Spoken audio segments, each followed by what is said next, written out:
Sunday morning if you're in Eastern Standard Time, and well, at a particular part of the world where it's sunny. Within Eastern Standard Time. Anyway, hope you enjoy this one that we've got coming up. I'm actually going to be doing a little bit. This is almost like housekeeping. I'm going to be catching up on several shorter videos that Tom Rabbit sent. Some of these I've missed and have been meaning to cover. And other ones, I should probably start just doing shorter videos so I can cover some of these shorter, little quick snippets on these things, rather than trying to like do them all in a rush. But it's a Sunday. I don't have anything else going on. Just sitting around relaxing, wondering if somebody's going to replace the battery in that smoke detector I can hear beeping down the hallway. Yeah, yeah. Lives will be lost if that continues on for much longer. Anyway, got a lineup of some videos here. I'm going to be starting out with this one was from back just before Christmas, and Darth ran into an old friend of his, user named the Realistic Nihilist. And Realistic Nihilist is one of those people that Darth has had just enough encounters with to label him a troll, which means he's encountered him at least once, and they didn't agree. And so therefore that person is a liar, a prevaricator, a fraud, a dunce, a drunk, a deceiver, all that good stuff, a derelict. And he shows up here under a different name in, I think this is happening in one of Darth's clubhouse rooms, and Darth doesn't even really recognize who he is. And from what I understand, they go back quite a while. So Realistic Nihilist, I think, has been involved in these circles for quite a while, and so I kind of recognized his voice, and I hadn't heard from him in quite a while, but Darth didn't. But Darth doesn't always recognize voices that well. Anyway, so I'm going to be starting off with that one, and then I'm going to be moving into some of the more recent ones. He had an encounter with a guy named Bishop, and then Darth Arianus. Darth Arianus presents him with kind of a quick logical argument that Darth just doesn't. He just flattens out on. Realistic Nihilist really doesn't present him so much with he doesn't present him with a syllogism per se, but he does present him with an interesting contradiction that Darth runs practically squealing from, and it's pretty obvious that he's desperate to change the subject into something about metaphysics because that's he can comfortably hide in the realm of metaphysics. And then I'll be getting into a couple other things.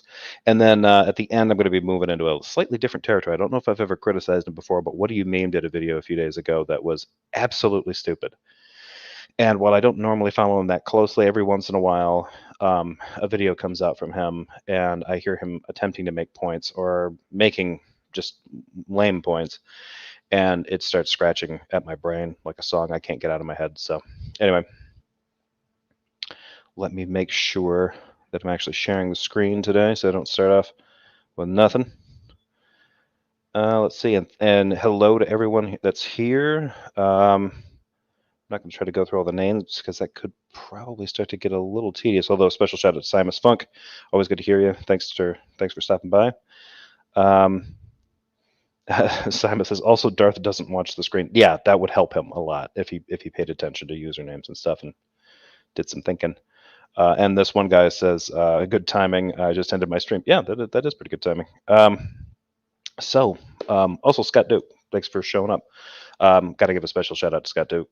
He kind of runs the Answers in Atheism show with Speed to Sound. And those guys have always been good to me, either having me on or taking questions or whatever, tolerating my nonsense. So anyway, without further ado, let's get into this first one. This is going to be the Realistic Nihilist talking with Darth Dawkins after, I don't know how long it's been between conversations with these guys, but let's just say that the romance isn't rekindled. I hope you got this for your recording. Hey, YouTube out there. Whoa. Apologies, that's set for 2. That was impressive. All right, here we go. Tom Rabbit likes to record these. Hey, Tom Rabbit. Also, I do want to give a special shout out to Alex. I think that's Alex1. Alex, are you Alex Botten from days in the past? Because that looks like the same. I've been meaning to ask that, and I keep forgetting to. But I've been kind of curious. You have that owl avatar, and I seem to remember Alex Botten had had a similar one, but he says no. Well, okay, sorry. I don't know whatever happened to Alex Botten, but I'm pretty sure he was an English guy from way back when. Used to engage in arguments with especially Christian preceptors a lot. Dave, do you want to say something? I'm an atheist. Okay, why? The way you guys define God is incoherent. Okay, how is that what is fundamental to all temporal states is an eternal mind? How is that incoherent? Because a mind, to have a mind is to have a perspective on the world, right? But that mind has to also create the world. So the world has to exist prior to that mind, and then also posterior to that mind. So that's contradictory. Stop. Okay, so real quick, just and anybody correct me if I'm getting this wrong, but it seems like Dave, quote unquote, the Realistic Nihilist. I think he also goes by the name Josh. Sometimes some of these things. He's essentially laying out, okay, that the problem with this definition of God as a mind is that a mind, as he's defining it, is something that perceives the world, right? A mind is something that's interacting with the world around it, and the mind that is being defined or being asserted by Darth for his argument is one that not only somehow precedes that world, but also exists, is able to interact and then perceive that world. So the world is coming into existence from the mind, but then that mind also exists, as a man, as a thing that is interacting with the world around it. So there's a contradiction there. Which one came first? I don't know that everybody probably holds to that particular definition of a mind, at least in terms of philosophy of mind. I tend to think that that's true. I tend to think that minds are emergent properties of living things, and part of what a mind is the kind of conscious effort of that organism interacting with the world and reality around it, right? It's a combination of subjective experience and sort of just interacting and living its life and building up experiences and building up knowledge and developing whatever that knowledge may be, procedural knowledge, whatever. So that's the basic contradiction. You have a mind that precedes the existence of anything, but if a mind is something that we would define as being a thing that a reality is necessary for a mind to interact with. You can't really say it has a mind if there's no reality for it to interact with. But that reality is dependent on that same mind. You have a contradiction built in there. So this is sort of where Dave is coming from here. Okay. You just contradicted yourself. Let's see. Alex writes, the idea is that a mind is made up of content, but that content has to be constrained by objects. The collection of objects is known as the world. Yeah, that's a better explanation and much more succinct than what I rambled through. Yeah, that's what Dave's going with. So that's the contradiction that he's trying to point out to Darth. Darth is already saying stop with the STAHP spelling, so he's already getting a little triggered. So, and thanks, Simus. I vouched for Alex. Yeah, not a problem. I wasn't, I just wanted to clarify that I wasn't misunderstanding. I wasn't sure. I didn't think that Alex was Alex Botten of Days Yore, but just wanted to find out. Okay. What's the contradiction? Notice how, I'm going to cite it in a second, but notice how rapidly you're talking. So Darth has accused Dave of a contradiction when Dave is pointing out a contradiction about a mind, so that's going to be interesting. And rather than get right to the point and say, okay, Dave, here's how you've contradicted yourself, he's going to start pointing out physical or psychological factors about Dave. Dave's talking fast, therefore Dave is wrong or Dave is lying. I like how it's really become kind of like a code with Darth. You can really kind of see, you can tell by the way he talks to people. You can just see the motives behind it, and none of them are good. No. So this is okay. Yeah, you were okay. Now, in order to create and I don't think I've ever heard Dave/Josh/Realistic Nihilist talk rapidly. That's sort of not his thing. So, I mean, maybe he has. Maybe he's gotten good and triggered and just run off at the mouth. Really Bad case of motor mouth, like a real Jefferson spatchcock. But I've never heard it, so maybe someone else has. The world has to exist before? What are you even talking about? I'm saying in order for there to be a mind, there has to be a Right. mind. No, wrong. Because How so? Because what a mind is a perspective on the world. No, a mind is not a perspective. A mind is something that is concrete as opposed to an abstraction. All minds are concrete? Does Darth believe all human minds are concrete? And it possesses an intellect, reason, and cognition. All of those things are perspectives on the world. No, sir. There is no. Okay, if God is defined as an eternal mind, okay, when you say the word world, okay, is that abstract? No, it's concrete. Good. Then what is the world then if it's concrete? Well, it doesn't really matter to the argument, though. It doesn't. You know what? I'm going to kick you out of the room because you're doing what all these unbelievers do is you're being evasive because you don't want to answer the question. The word world that you're using, does it refer to the set of all real concrete things? I mean, there are different worlds in different contexts, right? Okay, There are many different worlds. Right. This starts getting kind of.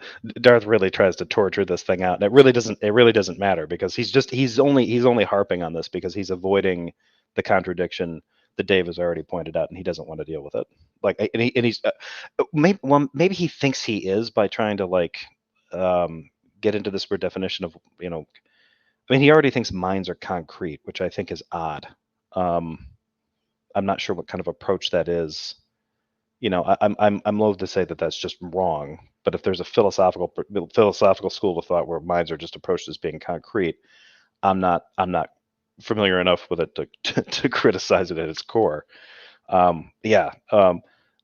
But to me, Darth is not doing a good job of keeping this focused. He's trying to do what he accuses others of doing. He's trying to run down a rabbit hole and get Dave into trouble with trying to. He's just going to argue this like, well, Dave doesn't define something like the world correctly, therefore he can't talk about this contradiction he brought up before.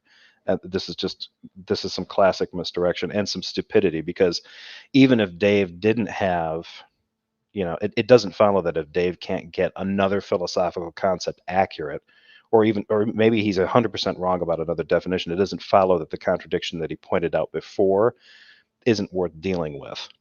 And so this just seems like Darth trying to set up kind of an attempt to justify a genetic fallacy, right? This is something he tells us not to do. Well, just because Dave is wrong about how he defines the world does not mean Dave was wrong about the contradiction he just illustrated to you. And Darth's not dealing with that contradiction. He's trying to point out how Dave's wrong about other things, and therefore it's going to follow that Dave must be wrong about everything else. Classic Darth Dawkins. Strike two. Okay.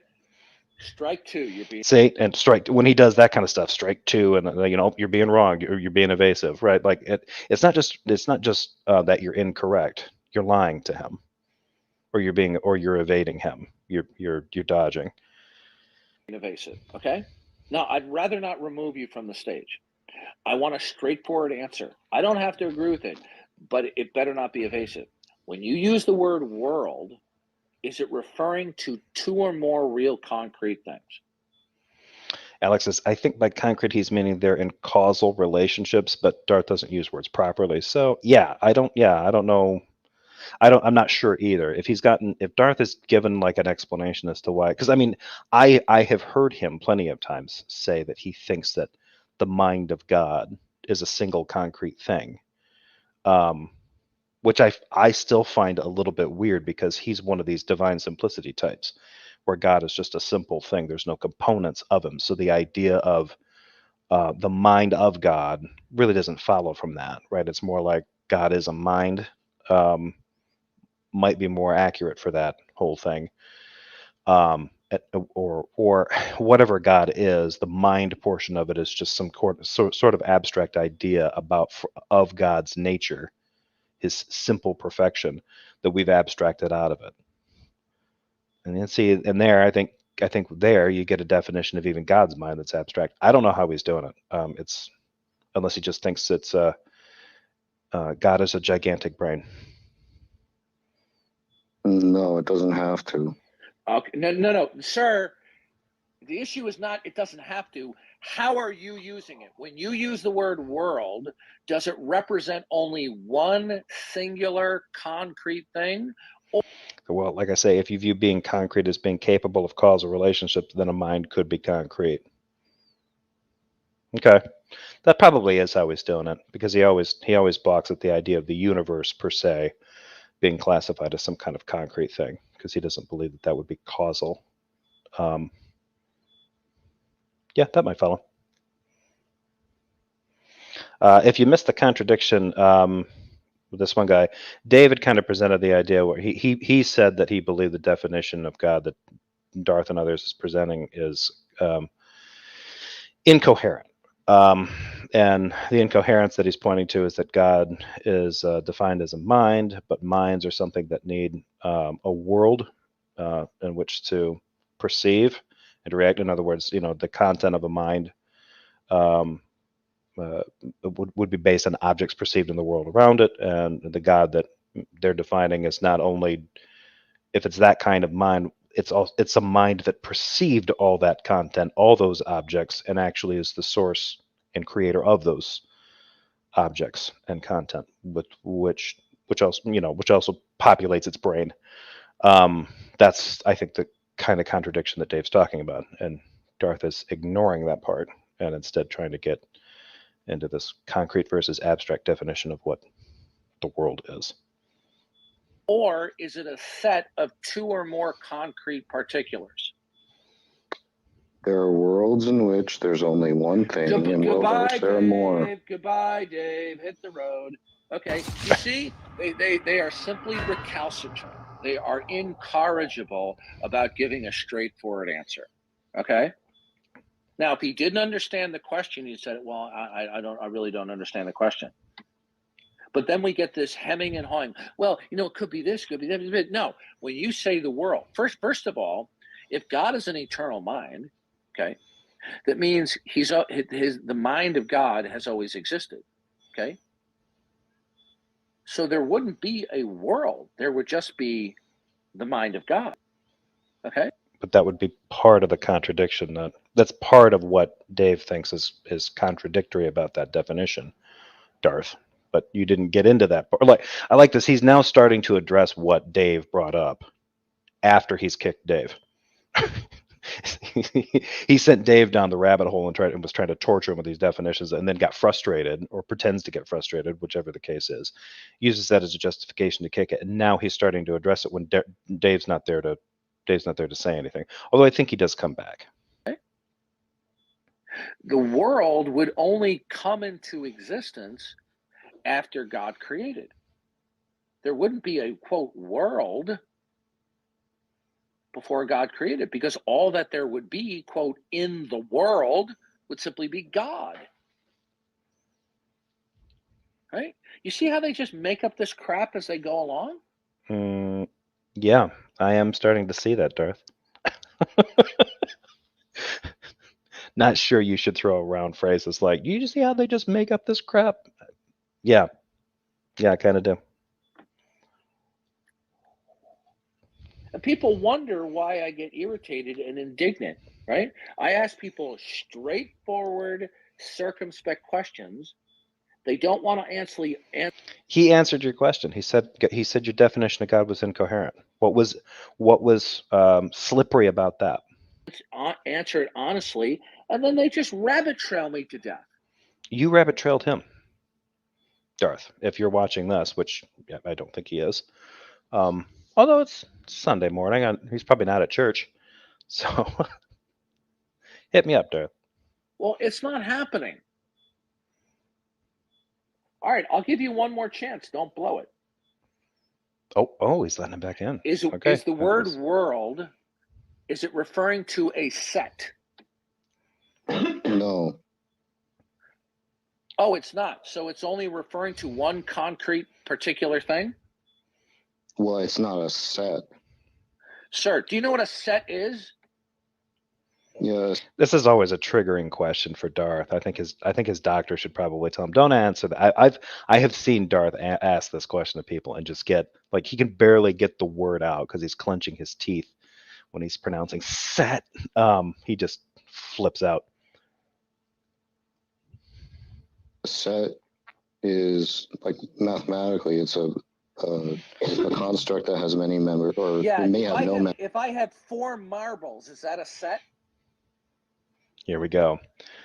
Darth, you can hear his blood pressure hitting critical. Yeah, straightforward, circumspect. Yeah, see, I think this is one of the reasons why Darth has a problem with contradictions, because he'll say something like that and not blink. Well, look, you can have a set of marbles. Dave, I've already removed you from the stage once. I don't want to have to do it again. Well, address my argument. Is the word you haven't even made a valid argument because you don't even know what you're talking about. The word I'll give you the argument. Okay, Dave, listen carefully. Does the word world, does it refer to a concrete particular thing, one thing, or is it a concrete many particulars? It's a concrete one thing, I guess, for the sake of argument. No, it wouldn't. Okay, then what is that one thing? What is it? Well, in the case where there are minds, it's that which constrains the mind's content. No, sir. If there's only one. That's actually not bad. I got to hand it to Dave there.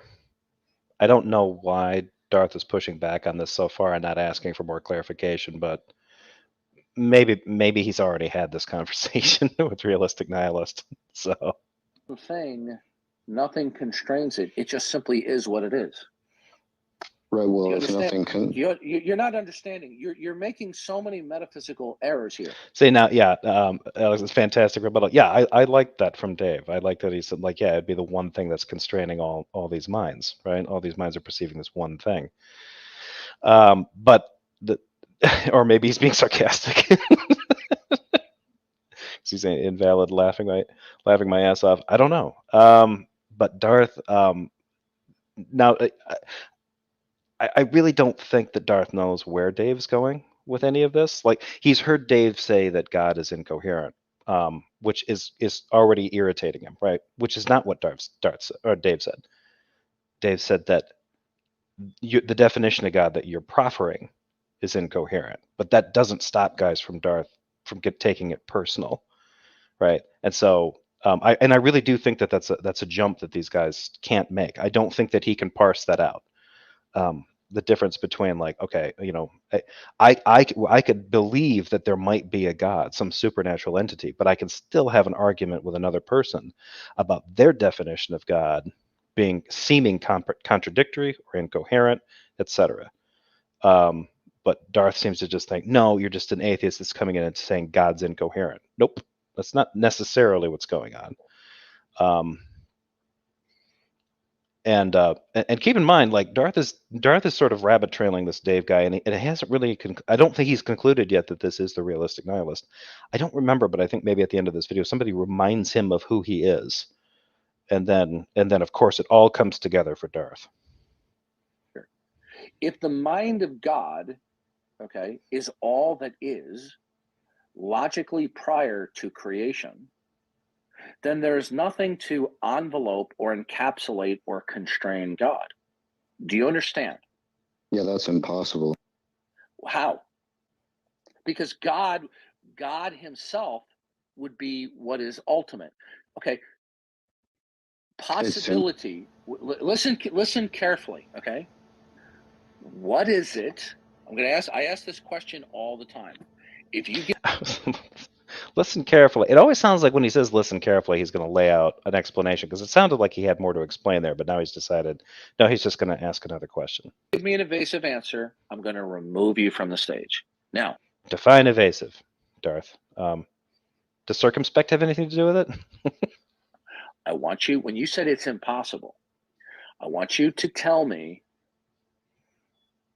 in an informative manner, not generalizing. I want you to tell me, what is it that is foundational, fundamental, and ultimate that dictates everything that is, can be, or cannot be. That's irrelevant to what Dave initially brought up. Dave doesn't have to know that in order to confront the notion or to present an idea, a rebuttal that the God that's being defined here by Darth is incoherent. So this is a waste of time from Darth. Darth's just trying to do that. Well, you don't have anything foundational and you can't identify it. Therefore, if you admit that you don't, then there's no point talking to you. That has never mattered in the course of any of these particular conversations. Because even if he could substantiate, like, if you're dealing with anybody who's skeptical, they'd be like, or even some other believers, like, what's foundational that grounds everything? Well, I don't know what that is. Oh, okay, then you don't know anything, right? The Darth is going to get lazy enough to go there in a second because he's going to get frustrated. He's going to get tired of Dave and not want to have to deal with what's difficult, which is this mind incoherence thing that he's got dangling out there. That question circumscribes possibility. Okay?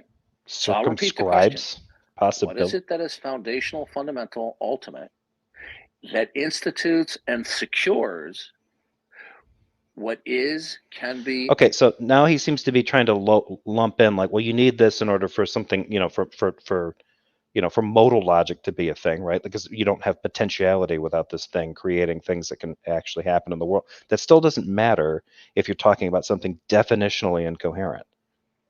Like, I don't understand how this it comes close to dealing with what Dave's initial issue was. His claim was the God that you're defining, this mind that you're talking about, it sounds incoherent based on an understanding of how we would define a mind. And cannot be for every particular. What is it? I don't think the question makes sense. It does make sense. If it doesn't make sense, then you cannot tell me that anything is impossible. You just screwed yourself. No, your question doesn't make sense. I have an analysis of possibility that makes sense. You're not. See, and that's the only time Enlighten. Well, Enlighten's going to jump in probably more here because if he's doing that, he's already getting he's getting something of a boner, behind the keyboard there. And he would react that way, like, well, you guys can't answer the question of what's ultimate and provides for absolutely all of reality. Like, no, and neither can you. You can assert that you know what that is, but you couldn't know what it is.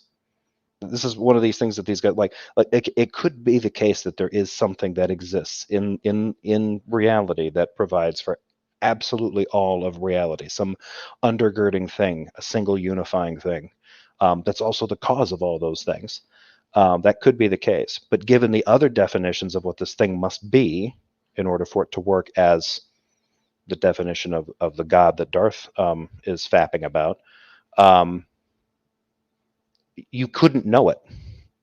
There's no way that you could verify it. Our epistemology is incomplete and could not do it. So trying to say, like, well, you have to acknowledge that this thing is a thing. No, you don't. You could just hypothetically say, oh yeah, it could be there, but it doesn't follow necessarily that it's the God of the Bible or the God of the Quran or any of that. None of that connection has still not been made. Enlighten is just, that kid is kind of clueless. Understanding what dictates fundamentally what's possible. Yeah, that question doesn't make sense. Yeah, that question. Good. If it doesn't make sense, guess what? Well, that's helpful, Enlighten. Hear that? Hear the weird little voice? Like, this is classic toadyism here. This kid is Waylon Smithers to Darth Dawkins, Mr. Burns. Way to go, Enlighten. Way to step up your toadying game. Yeah, Alex says a grounding object will also have those properties. Yeah. Let's see. Well, the rationalization here takes a similar position to myself, I think, in that it's just incoherent to posit grounding relations for particular things in the world, like identity, intelligibility, because the grounding object will also have those properties. Yeah, and I've heard that explanation given before. I don't, for whatever reason, I don't think, and I think I've heard people actually get far enough to say something like this to Darth. If they get that deep into the conversation, and Darth will blow it off because he'll I don't know. probably try to get them into like, well, what grounds that grounding or something like that. You know, if it's not God grounding it, then it's not really grounding at all. You know, it becomes like a categorical fight. You just stepped on another landmine. If it doesn't make sense, then you cannot invoke what's possible or impossible. If there is nothing fundamentally dictating what is possible or impossible, then you can't tell me what's possible or impossible. That is irrelevant. I really don't think Darth has heard that enough in his life. I know he's heard it a lot, but that is irrelevant. Brandon McBee, nice to have you. Just getting in. Please tell me you're going to cover that smackdown that Billy Martin gave Darth the other day. Both videos are short and sweet. Yes, that's on the menu. So starting with this one because it's the longest, and I think this one goes back farthest in time. I'm going to be taking a look at this one. I think kind of sets up things nicely for the next one's going to be Bishop and Darth Arianus. That's mostly Darth Arianus. Bishop doesn't really last long. Bishop I think is being too friendly in his video, but we'll get to that one, and then the two Billy Martin ones. And yes, and thank you, Gord Lord, for showing up. Still love that username. And Chris Bauer BJJ. Nice to have you here. I don't know if I've seen you in here before, but welcome. If this isn't your first time, apologies. If it is your first time, welcome aboard. I can tell you what it means for something to be possible or impossible. Dave, that's a good one. Like I can tell you what it means for something to be impossible or possible. I can tell you what it means. It's impossible to talk with you because you're an ignoramus. Goodbye, Dave. Okay. He was funny. Oh boy, and we're gonna get some commentary from Enlighten. Simon's fuck. Yes, I agree, but I told her here by saying truth, which grounds his God, as he claims God existence as a fact, which would rely on being true or false. He went mad. Yeah. Simus and I have actually talked about that in the past. He's told me about his approach to that. Yeah, I can't see any way that would not drive Darth nuts. Because I mean, he is essentially. I mean, it's pretty good. It's pretty hard to get out of that one. Like, if somebody like Darth wants to insist that God is a fact, that he exists, well, that statement is either true or false. So, God is kind of grounded on truth. Yeah, he's a bullshit artist. Okay. If he says something's impossible, what is it that fundamentally dictates what's possible and impossible? What is it? And he goes, well, that doesn't make any sense. Clive Gordon, can I get a shout out too? Of course, Clive Gordon. Yeah, consider this your shout out. Welcome. Oh, and also, AJ, thanks for showing up here. First time I ever heard the term toady was in A Christmas Story, describing Scott Farkus's flunky. It's a nearly perfect parallel to Enlighten. Yeah, and that's actually funny because, like, Enlighten, the more I hear him, chirp in, the more I think of whoever that kid was. Because Scott Farkus was that redhead. He played like Titus's brother in that Fox sitcom that was on for like 10 minutes. He's weird looking dude, tiny eyeballs. Anyway, tangent.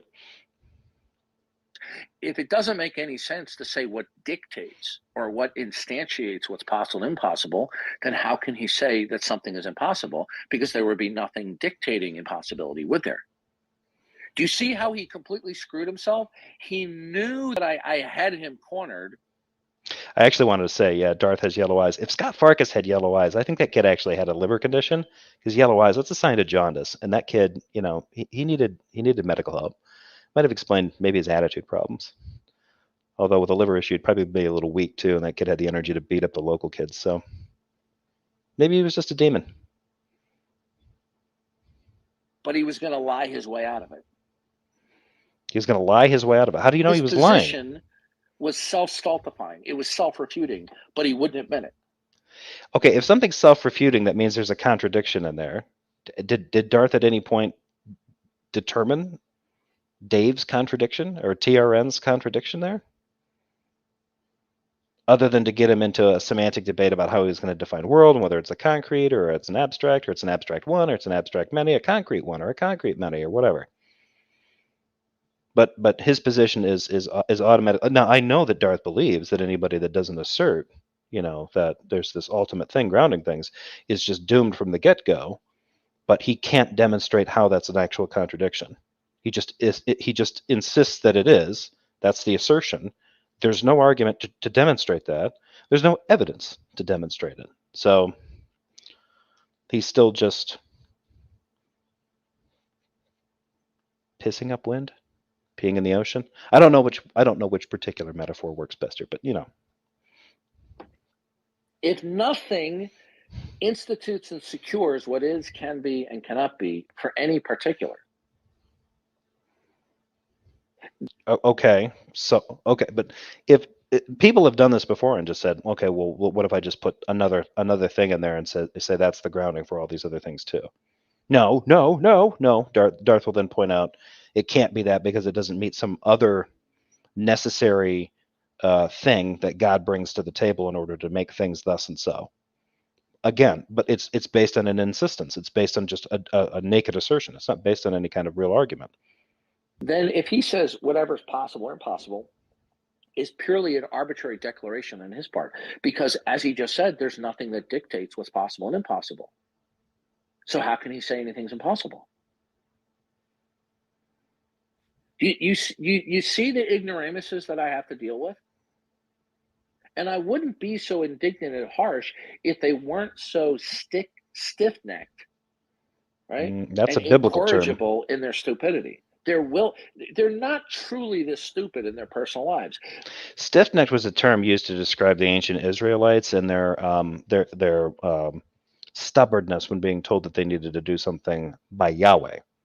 I find it telling that Darth frequently uses that term when he's talking about people not willing to do what he says. Right? There's an implicit God complex there. But they play one like people play a doctor on TV when they get onto Clubhouse. Did I not clearly explain to him how he refuted himself? Yes, Darth. Yeah. That was a weird tone of voice. And that was so ew. That was so unctuous. I thought it was almost sarcastic at first. Yes, Darth. I'm starting to think he's less Scott Farkas's toady. He's more like Grimmer Wormtongue from The Lord of the Rings. You did. No, Dave, I gave you two chances.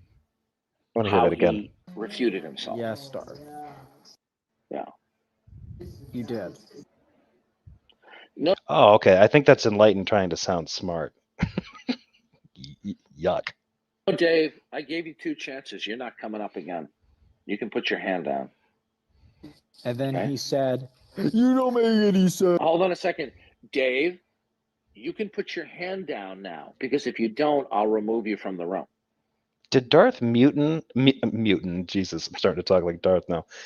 Did he mutant enlighten? That's what I was trying to do. Did he mute enlighten just to bark at Dave /TRN?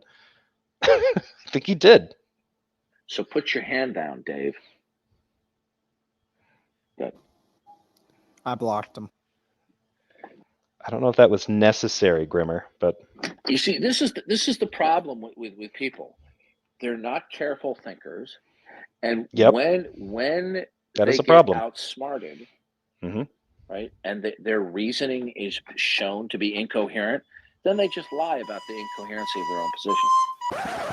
What if I told you right now, it's possible that there is a winged plaid unicorn in my backyard? It's possible right now. There could be a winged unicorn. You're going to laugh at that, aren't you? But the inverse of possible is impossible. So that just would mean that God is impossible. No, you're not understanding. Okay. When we speak of God, if you talk about God possibly existence, you have now removed God from his category that he cannot not exist to an area of contingency. The creation, okay, which is the set of all temporal things, are within the realm of possible or impossible and contingency. Okay? God is not within the realm of contingency. Well, necessary facts are still possible. What was that? Necessary facts are still possible. I love this Okay, frantic why do you message. sound familiar to me? Oh, Because you know me.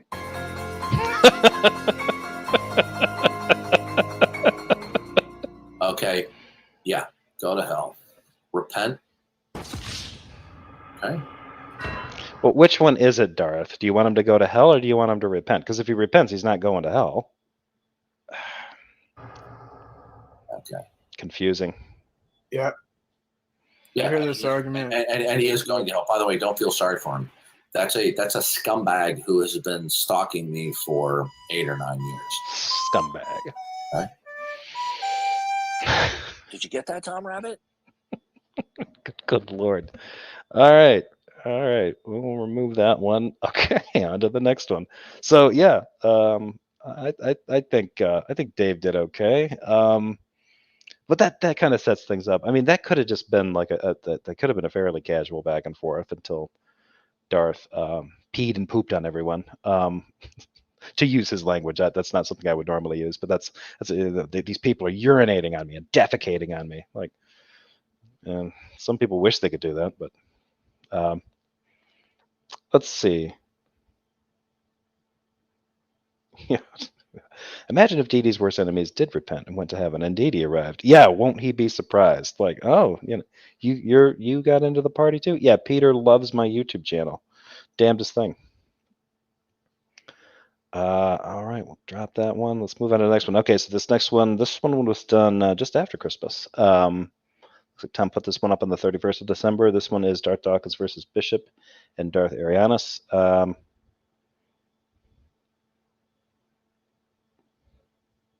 Do my thing here. All right, we'll get this shared out, and then here we go. Hey, Tom Rabbit!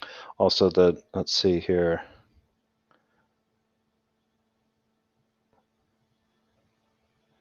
I might just repent and tell Darth I'm looking forward to an eternity of asking him questions. Yeah, exactly. What would you like to say, Bishop? Hey, I want to wish you a happy New Year's, Darth. Mhm. You and your crew. Starting Happy New friendly. Year. That's nice. I'm still waiting for you and I to have an adult conversation, Bishop, instead of your previous antics. I feel like whenever we have a conversation, it always kind of degrades into a childish squabble. I think So Bishop seems like a friendly guy, so whatever his antics were before, I kind of want to see those. I'm not sure exactly what their interaction was like, but it sounds like Bishop probably made it entertaining. we're both equally. Okay, well, I would just like to know, okay, how is it that God doesn't exist? I don't know that. I have no idea. Okay, okay, do you believe in God? I live my life as if there is no God. Did I ask you that? Yeah, I do apologize for this one because my volume, like if you turn it up, I'll probably be too loud. I don't know why, but the audio on this one is lower than some of the other ones, and it does get a little higher later on. I was trying to listen to this one again last night on the drive back home, and I really had to crank the volume because I think Darth initially is like maybe away from his mic a little bit doing something because you can hear him like scruffling around with something, and then it does get a little bit better in a couple minutes here. Well, it's important. Okay, did I ask you that? Well, I obviously Did don't. you believe did in you a notice? God. Do you notice how you have these pre-prepared cliches rather than answer my direct question? I mean, I can go into detail if you want. I just Okay, don't by think the you way, really since care. I've been doing this for 10 years and I've been doing that 10 on a years, daily Jesus. basis, yeah, I get to learn all of the atheist cliches, platitudes, catchphrases, and sloganeerings. Okay, You debated some I- big names too, haven't you? yeah, and you know what? I've had a lot of people piss on me verbally, saying I pick on white belts, but they don't do that anymore Yeah, you because have. I tangled with 8 PhD atheists. Yeah, they still say it about you, but I don't know if it's true. Yeah, honestly. well then, yeah. They pissed on me, so he's already doing it again. He's already getting into scatological talk. I suspect that as often as Darth invokes that particular metaphor, I think maybe he was either into water sports or there's a little bit of a kink there, maybe an unfulfilled kink. He'd like to engage in some water sports, like one of his heroes, Donald Trump. Kidding. uh, I don't think that Donald Trump is too much of a germaphobe to be peed on. but I think he would enjoy watching people pee on someone else. He seems like that kind of guy. Anyway, tangent. Yeah, this basically just stays personal. His mic is actually, I think, getting quieter, so I apologize for that. There's nothing I could do to increase the volume, but like I said, I think by the time Darth Arianus comes in here and they start talking, he either moves closer to his mic or adjusts the volume, because it does. From what I recall, it does get a little better. Yeah, well, that's because they're morons, they're sophists, and they're trolls. Now, what I'd like to know from you is, I asked you a question which you dodged. I will ask the question again. Do you believe in God as creator? I don't know. I don't know. There could be one. I'm just not sure what creator. I didn't ask. Did I ask you if you know? Well, how do we answer the You question? see, there we go again. You see, even after I correct you that you're responding with a diversionary cliche, you're doing it again. I didn't ask you what you know. I said, do you believe that there is an eternal creator God? I mean, I don't have any evidence to, but that doesn't mean there wasn't.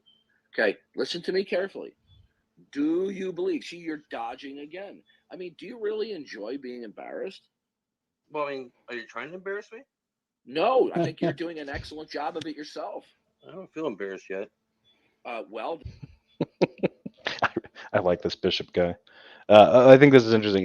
He casual. Yeah. I mean, he's answering a casual question, and this is one of those things. If someone were asking, like if it was a street preacher or something like that, if they were like, "Hey, do you believe in God?" and someone said, "Just no, I don't know.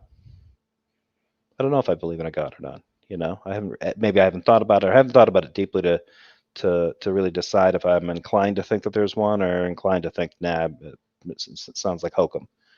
I don't think there's anything wrong with answering the question that way. Darth automatically gives an, I didn't ask you about I asked you what you believe, not what you know. Well, some people can be unsure about their belief if they haven't really given the proposition a lot of time. Darth could make this a little less fraught and just say, look, okay, maybe you haven't thought about it, but what are you more inclined to think? Where are you at psychologically? Are you more inclined to think that God is real? Or are you a little bit more inclined to think that there isn't a God at all? You know, which way are you kind of leaning, if at all? And then go from there. But he doesn't do that. He wants to get into this. No, you're getting you're getting belief and knowledge screwed up, and I'm gonna beat you to death with how you're getting that definition wrong. Not a charitable attitude from Darth, and an example of why the Holy Spirit may not be working through him, because you'd expect a sense of charity coming out of someone with the Holy Spirit working through them, a peace that passeth understanding. That ain't Darth. Then were you born with a touch of autism? Maybe. Maybe you're not self-conscious of It's it. possible. Listen very carefully. I asked you a question. Do you believe that there's an eternal creator God? Honestly, don't know. There could be, Darth. I don't know. Okay, did I ask you if you know? I don't know, though. Okay, I didn't ask you if you know. I'm asking you, do you believe there is a creator God? How can I believe in something I don't know exists? Okay, goodbye. Listen to me. You are a lying, evasive piece of shit. Goodbye. Well, I still like you, Darth. Take care. Yeah. What a lying piece of garbage. Excuse my French, everybody. I shouldn't talk that way as a Christian. But this is what he does. This guy is committed. Just the casual. Sorry, as a Christian, I shouldn't talk that way. Is that going to prevent him from doing that? No. Shouldn't the Holy Spirit be working in his heart in such a way where he doesn't feel compelled to do that, to harbor that much evil, anger in his heart when someone is either mistaken or in disagreement with him? I would think so, but I'm an atheist. And as a former Christian, according to Darth and many of his minions, former Christian just means never were really a Christian to begin with. Totally dodging and evading. This is what many of the atheists do. You ask them a clear question, and they give you an atheist cliche that they pull out of their canvas American atheist tote bag. Canvas? Mine's leather. Don't they get that there are those of us Christian defenders that are wise to this? It doesn't work anymore. It's a good point, Jody. There's a lot he shouldn't do as a human being too. Yeah, I'm kind of picking on the whole Christian definition of being made better by the Holy Spirit. But yeah, no, just as a human being, shouldn't be there. But then again, when it comes to humans doing good things without Christ, occasionally a Christian will be like, try to be magnanimous and be like, well, yeah, sure, there's some skeptics and atheists out there that do nice things. I mean, they help old ladies across the street. They don't actively murder people. So sure, they can be nice, but are they really being good? And ultimately going to hell because they're not saved. And maybe they're just doing those good things because they think it'll get them saved. So they're just selfish, egotistical assholes. Yeah, I like this. If Darth didn't interact with all the liars, he wouldn't be so righteous. It's all very convenient. Yeah. That's a good point. Very well put. Okay. Go ahead, Darth. What would you like to say? Okay, I have an argument against the existence of God. Good. Go ahead. Okay, so already setting up. Brace yourselves, folks. So, Darth, the other Darth, next to Darth, the woman in the red blouse avatar there, he will be delivering. He's going to be laying out a logical argument here for Darth. It's really interesting. I don't normally do this, but pay close attention to how Darth reacts to this over the next minute or so.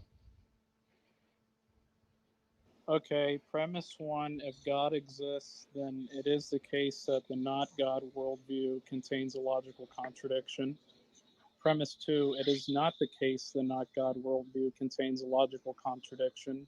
Conclusion, therefore, God does not exist. Have you instantiated?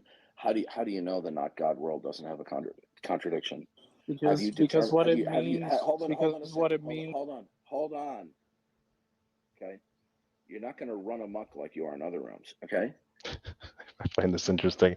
When I first heard this, I have talked with Darth Arianus on some other things. I don't know if I've ever talked with him in Discord, but I have run across him on some Clubhouse channels and stuff. Occasionally, he's done some rooms where he's had discussions with Jack Angstrecht and others. And I wouldn't describe what Darth Arianus does in any of those things as, quote, running amok. Maybe I'm wrong. Maybe he can get good and fired up and start to rant and rave, but Darth, anytime Darth makes a claim about another person's behavior, I automatically just take whatever his assertion is and then dial it down by a factor of 10. And that's what actually happened. He asked a question and wanted a yes. That person said no. Therefore, that person was a maniac running amok on social media and should be banned from the internet. Now, you repeat the syllogism again so I can properly respond to it. It wasn't a complicated syllogism.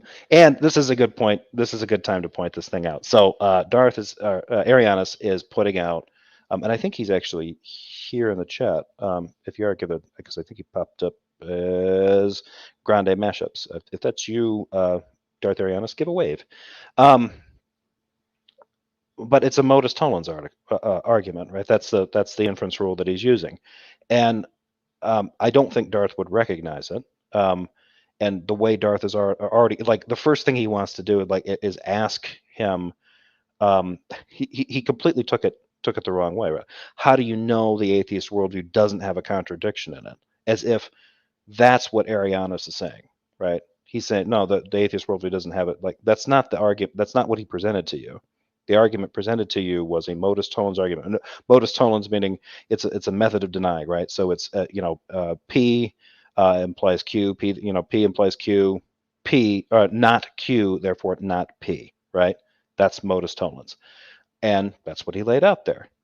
Darth has just kind of reacted to this crazy idea that the atheist worldview doesn't have contradictions, doesn't have a contradiction. And so that's what's triggered him. And he's lost track of the syllogism already. So here we go again. All right. If God exists, then it is the case the not God worldview contains a logical contradiction. Premise 2, it is not the case the not God worldview contains a logical contradiction. Conclusion, therefore, God does not exist. Okay, That's modus tollens. Listen to me. Okay, that is Arguments modus for tollens. ignorance. You don't know what. So now, okay, so now maybe, I mean, Arianus is sounding a little bit frustrated, so maybe he is beginning to quote unquote run amok. But it's interesting. He's not pointed out. He's given them a leg up. Like it's a modus tollens argument, and he's right. That is the structure of the argument that he's using. Basic modus tollens setup, and Enlighten's reaction to that is argument from ignorance. No, Enlighten, no, it's not like that's not what's happening here, right? Like you need to like he's presenting like this is one of those things where these guys are going to get goofed up on the logic of this. Like that is a valid argument because it's modus tollens, right? Now they're going to have to debate like whether or not the premises are true. Will they be able to provide some kind of counter argument to it? 98% certain no. No, sorry, 100% certain no. That's one thing I can be certain about. Could not be wrong about. That's argument. Listen to me. Okay, listen to me carefully. Okay, the syllogism that you have just presented is sophistry, and I'm going to break it down and show it to you. Okay, break it down. It is pure sophistry. Now, if you say if God exists, the not God world possesses a contradiction. I'm waiting for the conjunction. Okay, if you overtalk, listen to me. What's the contradiction in the not God worldview? Okay. What's the contradiction in the not God worldview, Darth Dawkins? Give me a set of two inconsistent propositions entailed by the atheist worldview. Okay. Why did you immediately start cross-talking me when I was speaking? Probably because he knows he's going to win this little. If one can win an encounter with Darth Dawkins, I would put it to you that Arianus has already won it. Like this is already over because this is, and the interesting thing is this isn't as obvious with this one because it would be like, well, not everybody knows what modus tollens is, and maybe Darth's not. Darth likes to show up here and say like he's the granddaddy of philosophy, right? Because he can ground everything in his Christian worldview, and Christian worldview is the only one that matters. It's the only one that works. It's the only one that's right. So okay, so why are you getting some basic, having some basic struggles with something like a modus tollens argument? It's kind of an inaccurate way to put it, but you know what I mean. He's already jumping at the wrong stuff here. And I think probably Arianus knew that was going to happen, right? Like he's not going to deal with the structure of the argument. So if he's going to deny premise 2, right? Darth believes that if you're an atheist, you're a skeptic. That's as he put it before in the previous video that we watched. It's a self-refuting worldview. All right, that means it's self-refuting. I take that to mean by self-refuting, there's a contradiction in that worldview. That's what's making it blow up. But I never really heard him point to it other than to say, well, it's self-refuting because you can't point to the one thing ontologically necessary for absolutely everything else in reality. That at least maybe I'm following that wrong, but that seems to be Darth's assertion. But that's not really a contradiction. That's just you're not presupposing what I think is necessary for all of reality. Therefore, your worldview doesn't work, or that's a contradiction. It's not a contradiction. Yeah, let him finish. Okay. This is what these atheists do. What's the logical contradiction in the listen to me carefully. Stop being a robot. You have behaved badly before on other platforms. It's not going to happen here. You are not going to be tolerated to cross-talk over me. Okay. Do you understand the rules? All right. Okay. If you overtalk me while I'm speaking, I will kick you from the stage. I have dealt with you before many times before. You are a punk. You're a sophist. Yeah, and you're not that smart. A fucking retard. Okay. What's Okay. No, actually, that would be you since your worldview is me carefully. Okay, so maybe now I was wrong about one thing. Maybe now Arianus is running amok a little bit. Listen to me carefully. Dude, your worldview is garbage. What is the logical? Okay, Darth, worldview is garbage. What is the logical contradiction? I'm telling you, I'm going to kick you from the stage. What is the logical?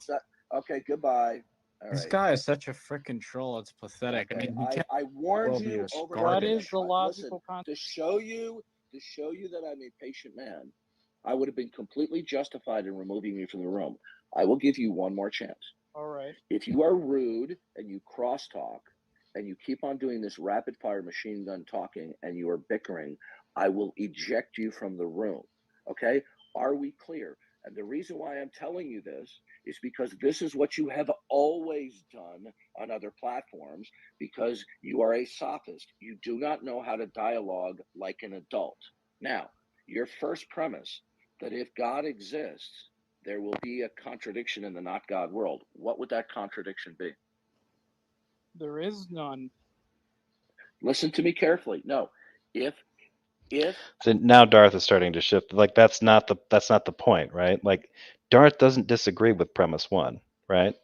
If you believe that a God exists, then a not God worldview, according to Darth, has some kind of contradiction in it, right?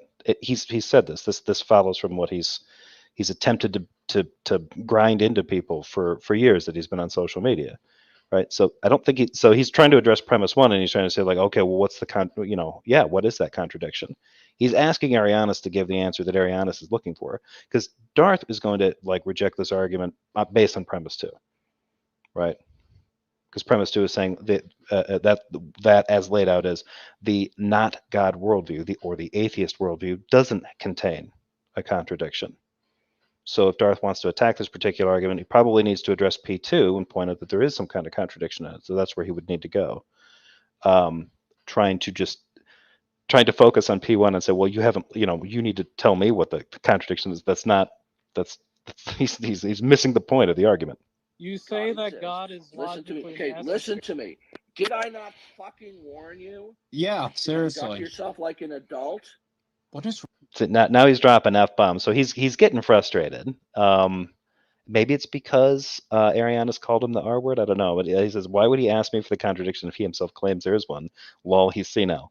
I mean, he's definitely not. He's not batting 1,000 here. This is not great for him. And it doesn't make sense. Like, again, a lot of this is based on like a lot of this kind of like pushback on him is that Darth presents himself so self-righteously as being a master of these topics, and this is something that he's not handling well. Like he's already reacted to this argument by reacting to a claim in it by trying to turn it on the psychological motivations of Arianus instead of dealing with the argument at hand. So if this is a situation where for Darth his feelings matter more than facts. What's wrong with these Okay. people? What You is say wrong that with the you? atheist Listen, worldview- okay. Goodbye. Wow. Asshole. Doesn't Go want to fuck answer a yourself, single you question. idiot. What's the Yeah. Yeah, you're gonna Yeah. burn Now, in does hell. everybody see this? Everybody Whoa. see this? This is what this clown has always done. Scumbag coward. Now, I do not mind somebody hitting me right between the eyes with a direct question. Right?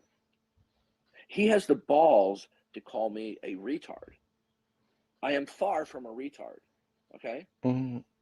See, you need to be careful when you say things like that, right? Like you don't want to say you open yourself up to a lot of things. Don't do that. Like I'm not an idiot. Yeah, don't do that. Maybe just embrace it. Like, okay, maybe I am being stupid. Maybe I am being thick-headed or something. Don't I am far from the R word, sir. Oh, okay. Well, I wouldn't have used that word in here because what I thought he was doing wasn't showing so much a mental handicap as that he was just being emotional. He's being hysterical. Now, he said, if God exists, then there would be a contradiction within the not God world. So I said to him, what would that entail? And he wouldn't answer it. Okay? You didn't actually address his argument at all, Darth. So I like he's got him. Like, oh, you didn't answer my question. Like he presented a syllogism to you. You actually allowed him to present it twice, and both times really failed to deal with it. And then when you did start to kind of approach it, you seemed to asked him for the contradiction that you think is there, which doesn't make sense. Like you could, if you've got it handy, you should have just been like, yeah, this is the contradiction. This is why the atheist worldview is self-refuting. Or you could have told him, you know what, I don't know if I really like that argument because what you're doing is you're structuring it around a not God worldview. Go right ahead. Darth is committed too much to this worldview business because one of the things he's committed to is that the worldview is God.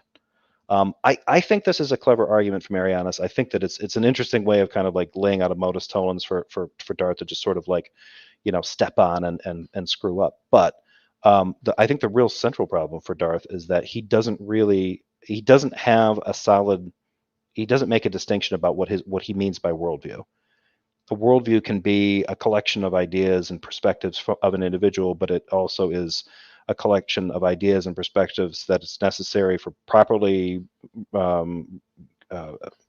dealing with reality, which would be the Christian worldview, and then the worldview is also God. So for me, the central contradiction with Darth's position is that he tends to hold to this idea that there are multiple worldviews, a Christian worldview, and then the other worldviews that are wrong. And then he tries to back that up and say, no, your worldview is wrong because only one worldview.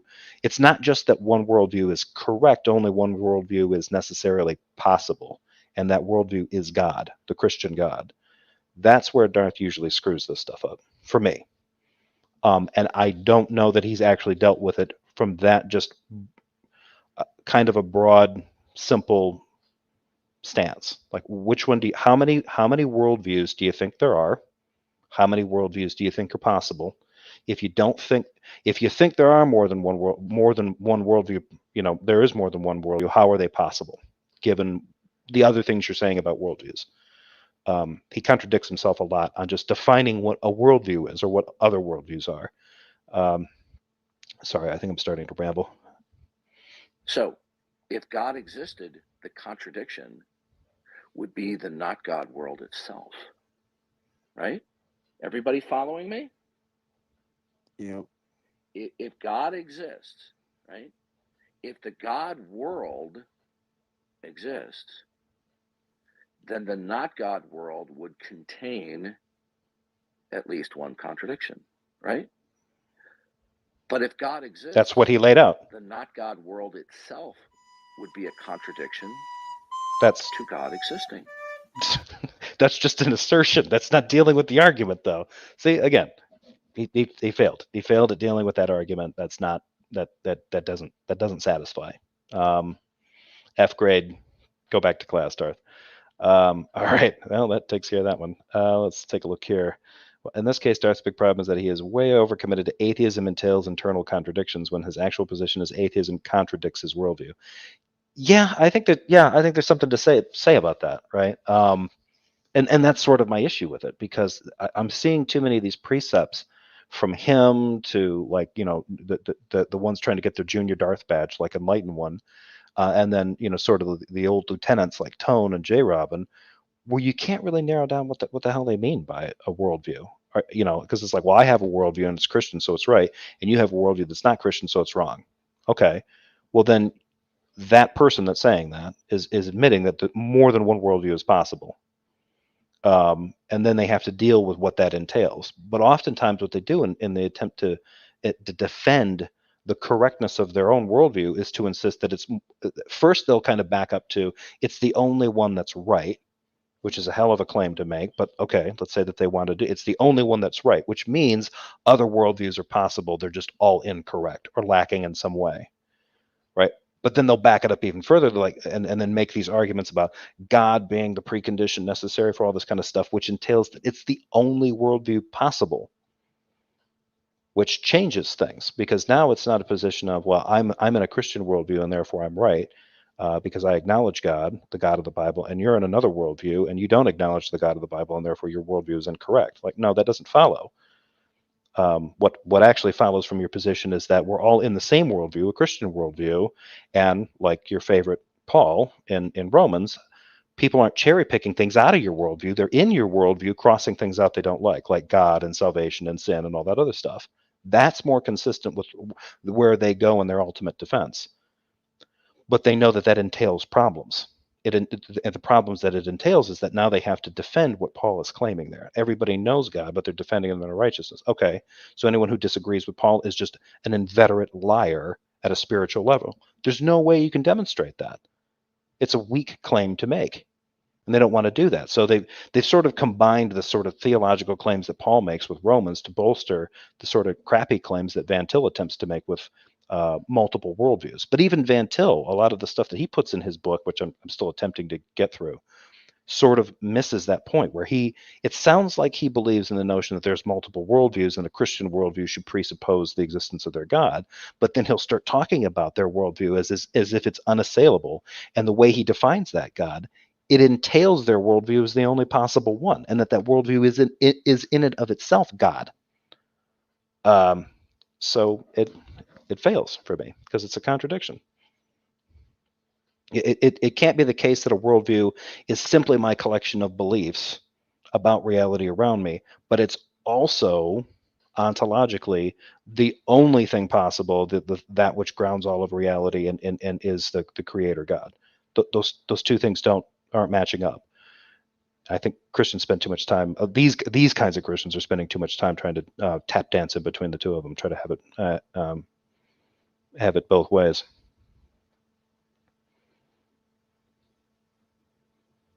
Let's see here. Let's get rid of this. Okay, so that I thought that was an interesting one from Darth Arianus. So thanks, Darth Arianus, for doing that, for talking to that ding dong and presenting that. Now we're going to get on to Darth gets presented with some more logic from Billy Martin. I talked with Billy Martin a couple days. I think it was like the day this got put on, and I didn't recognize him at first. I was chatting with him in I think he seems like a nice guy. I think he's from New Zealand, and I think he does a pretty good job here.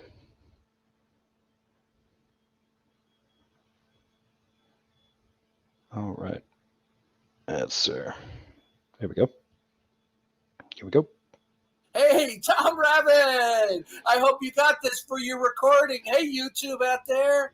Tom Rabbit likes to record these. Hey, Tom Rabbit! Do you think there is an argument that establishes that God exists? Yeah, get closer to your microphone, please. Sorry. That's good advice, Darth. Darth is talking from, through a coffee can from across the room. Do you think there is an argument? Might be slightly unfair, but usually Tom's audio is usually pretty good, so I can't really. I'm not gonna blame him. My assumption is there's something going on with this particular Discord thing. I don't know who this is in either. Atheist Helpline. I'm not sure who's. I've heard that Darth is back on a server. I think the server is just called Politics, and the guy that runs it is named Doobie, who is somebody that I think has been around for a very long time.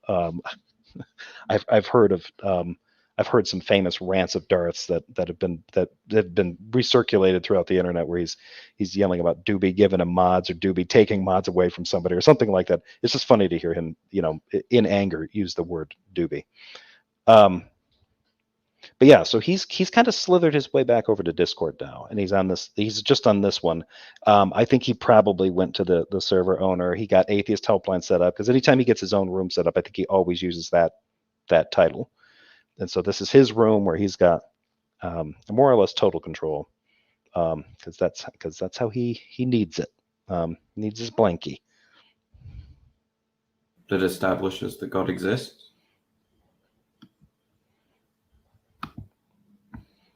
Yeah. Could you give maybe like premise one? To your microphone, please. It's very echoey. Yeah, sorry. So could you give maybe like the first premise?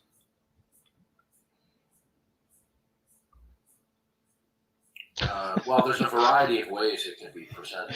I like that. I like that Tom Rabbit can be snarky with a timer. I could say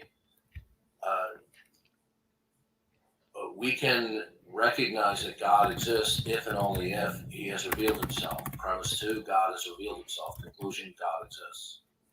So I'm just writing it down so we can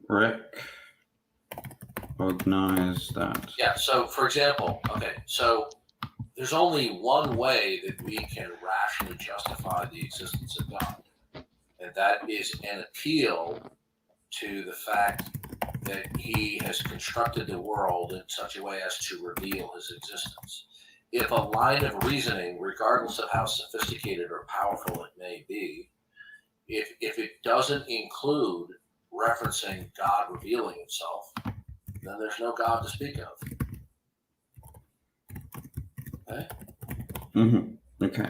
So I'm writing this down. So premise one is we can recognize that God exists if God has revealed himself. Premise two, God has revealed himself. Yeah, we can invoke that God exists if he has revealed himself. Premise two, God has revealed himself in creation and through human history, therefore God exists.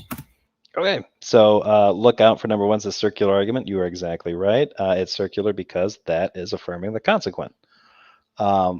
He's busting up modus ponens. So just to get back in, and this is for anybody. I apologize if this is too elementary for anybody that already knows. But I did talk to somebody who was asking me the Darth Dawkins one where I was talking about the affirming the consequent thing in another video that I did. I think it was the last video that I did. And was like, yeah, some of that went past me because I've this particular person had never really dealt with formal logic or anything like that before. Tends to approach this stuff from the theological side. And I was like, yeah, I probably should have given it a better. So basic rundown of modus ponens, modus tollens. So modus tollens, as was given by Darth Arianus, that's the method of negation, right? Method of denying, right?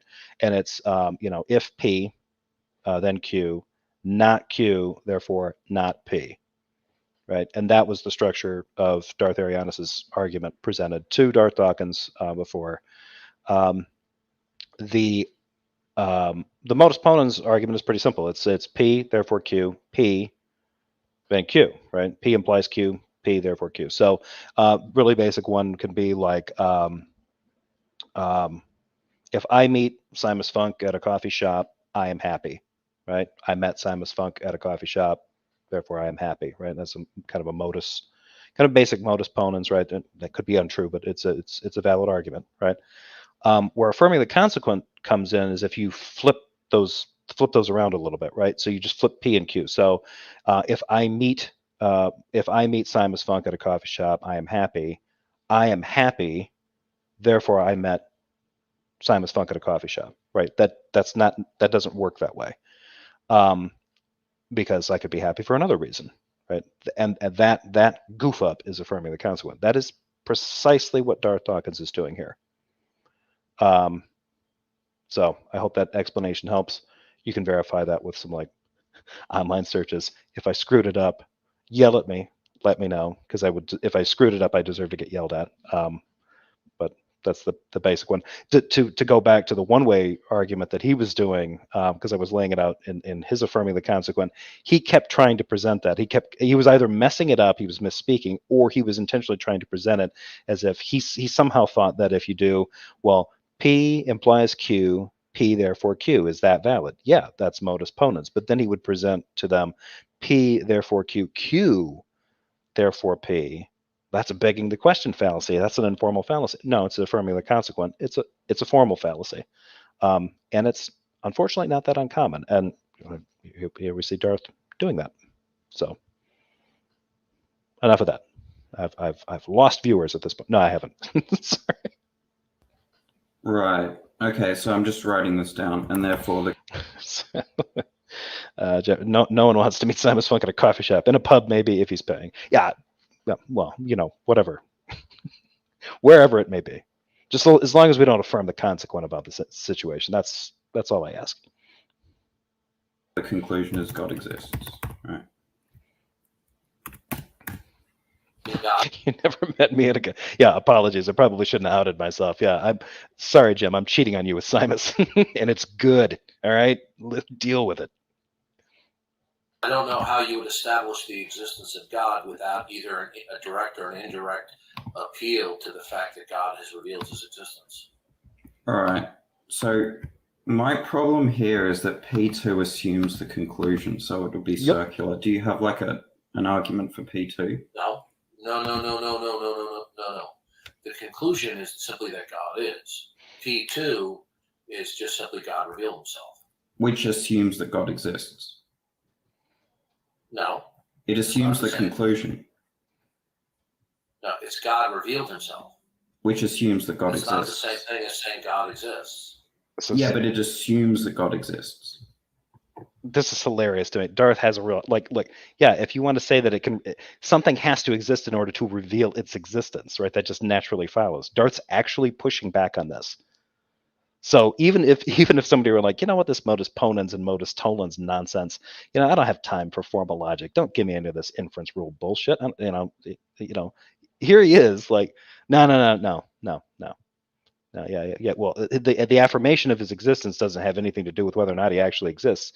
It kind of does, Darth. It sort of has to. Pathetic. So it's circular. Do you have like a non-circular argument? No. Listen, So you don't have a non-circular argument? Listen to it, okay? The only way to establish the existence of God is to appeal to his self-disclosure, okay? So we say, if God, okay, exists, This is great. and he has revealed himself, then we know he exists. God has revealed himself, therefore he exists. That's not circular.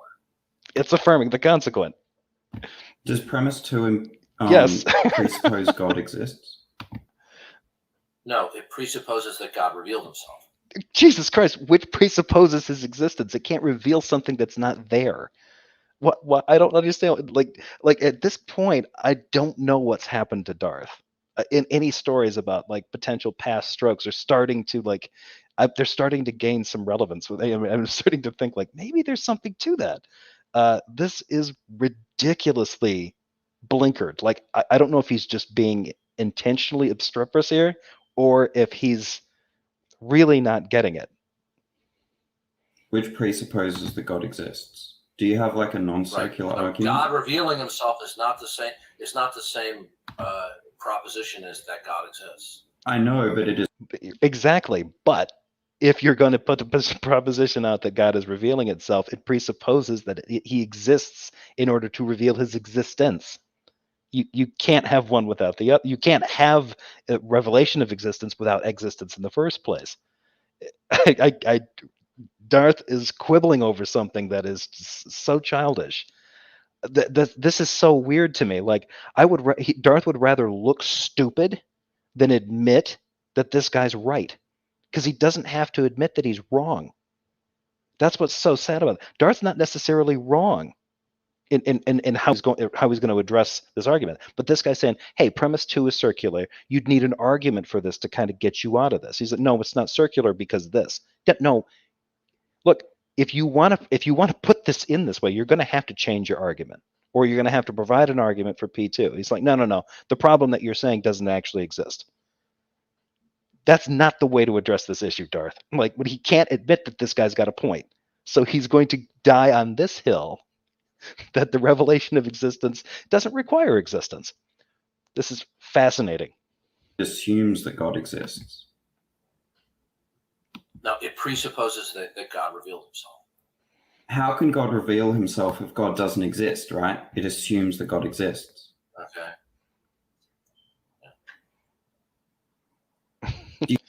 Precept.exe and stop responding. Yeah, that's a good one, AJ. Yeah, by the way, welcome Wraith Knight, John Fapiano, Janaya DeMarco. Hello, welcome for showing up. Don't worry about being late. Also want to say hi to Peter. Got to go for it. Because yeah, he put that in there too. Error 44 script not working. And TKX1414. Let's see. Do you have an argument for P2? No, there's no way to establish God's existence other than that there's no other rationale that one can appeal to. So it has to be circular. The only way God's existence can be established, according to Darth, is if God reveals himself. Okay, that's a claim that one could make, but the argument that he constructed in order to try to make this point is affirming the consequent. So it's not it's an invalid argument. Well, I mean, I think we're done at this point. You just don't have. Oh, okay, good. So do you have an ultimate truth that you can ground? What's your argument for the ultimate truth by which there can be? My argument's failed. You give me an argument for ultimate truth. What? What? Argumentation. An argument for that. I just assume things. Okay, so then you. I love that response. Really, an argument for I just assumed things. You're Just like guilty of the you're very thing assuming that God you're accusing me of. Okay, no, sir. Is there an ultimate truth that premises must depend upon? Any premises? Well, the one without getting into the whole ultimate truth thing, the one thing that ultimate truth or the ultimate foundation or whatever it is it's supposed to provide for is supposed to provide for a logic that reflects the mind of God, according to Darth Dawkins. So when you affirm the consequent with an argument and you violate that logic, you are, in a way, I think you are defying or denying or sullying, in fact, that you are not representing the mind of God. What you're doing is it's not holding up to its standard. Darth, so like, great, Darth, if you want to get into like this ultimate, like the ultimate standard thing, he wants to chase that down. Like, you don't have an ultimate foundation, blah, blah. Yeah, okay. But you're saying you do, and you gave this argument for God, and that argument for God violates the logic that you claim is just either an intrinsic property of God's nature, or it is God's nature, or it is God. It's some facet of God, depending on how he wants to emphasize logic and reason and rationality. All that stuff comes from God. Great. But Darth's demonstrated here that a human mind can fail to lay this out. He's attempting to lay out this logical case for God, and he biffed it. So now we've got great evidence here that, like, the sort of Matt Dillahunty thing, you got, clean water being poured through a dirty filter. Okay, if this stuff is being beamed through humans, right, we're gleaning our logic and our rationality and our reason from the perfect mind of God. Well, the transmission's goofed up because, Darth's got some static here because he's affirming the consequent. That's not godly. Sees it all. Well, we'll get to that in a minute, but okay, answer my question, or we're done. Or we're done.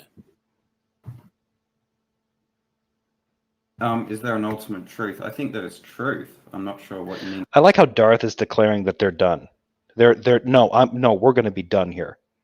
If you can't do this, Darth just got solidly shown that he was wrong, right? And Darth doubled down on it, made it even worse by trying to insist that God doesn't have to exist in order to reveal his existence.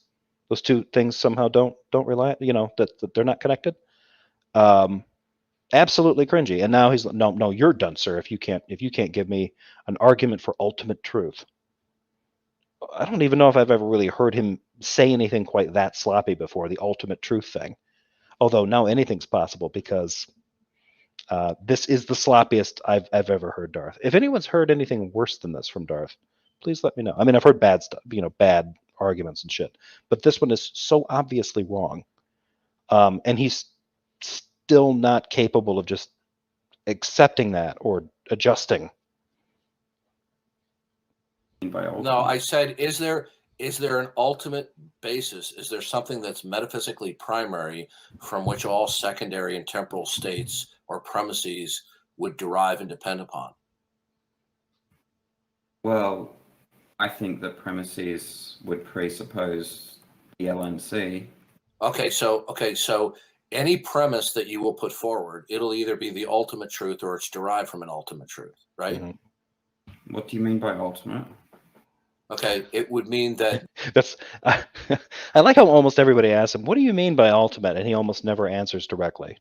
That which needs no further justification. It doesn't derive or depend upon anything else. It's simply self-existent.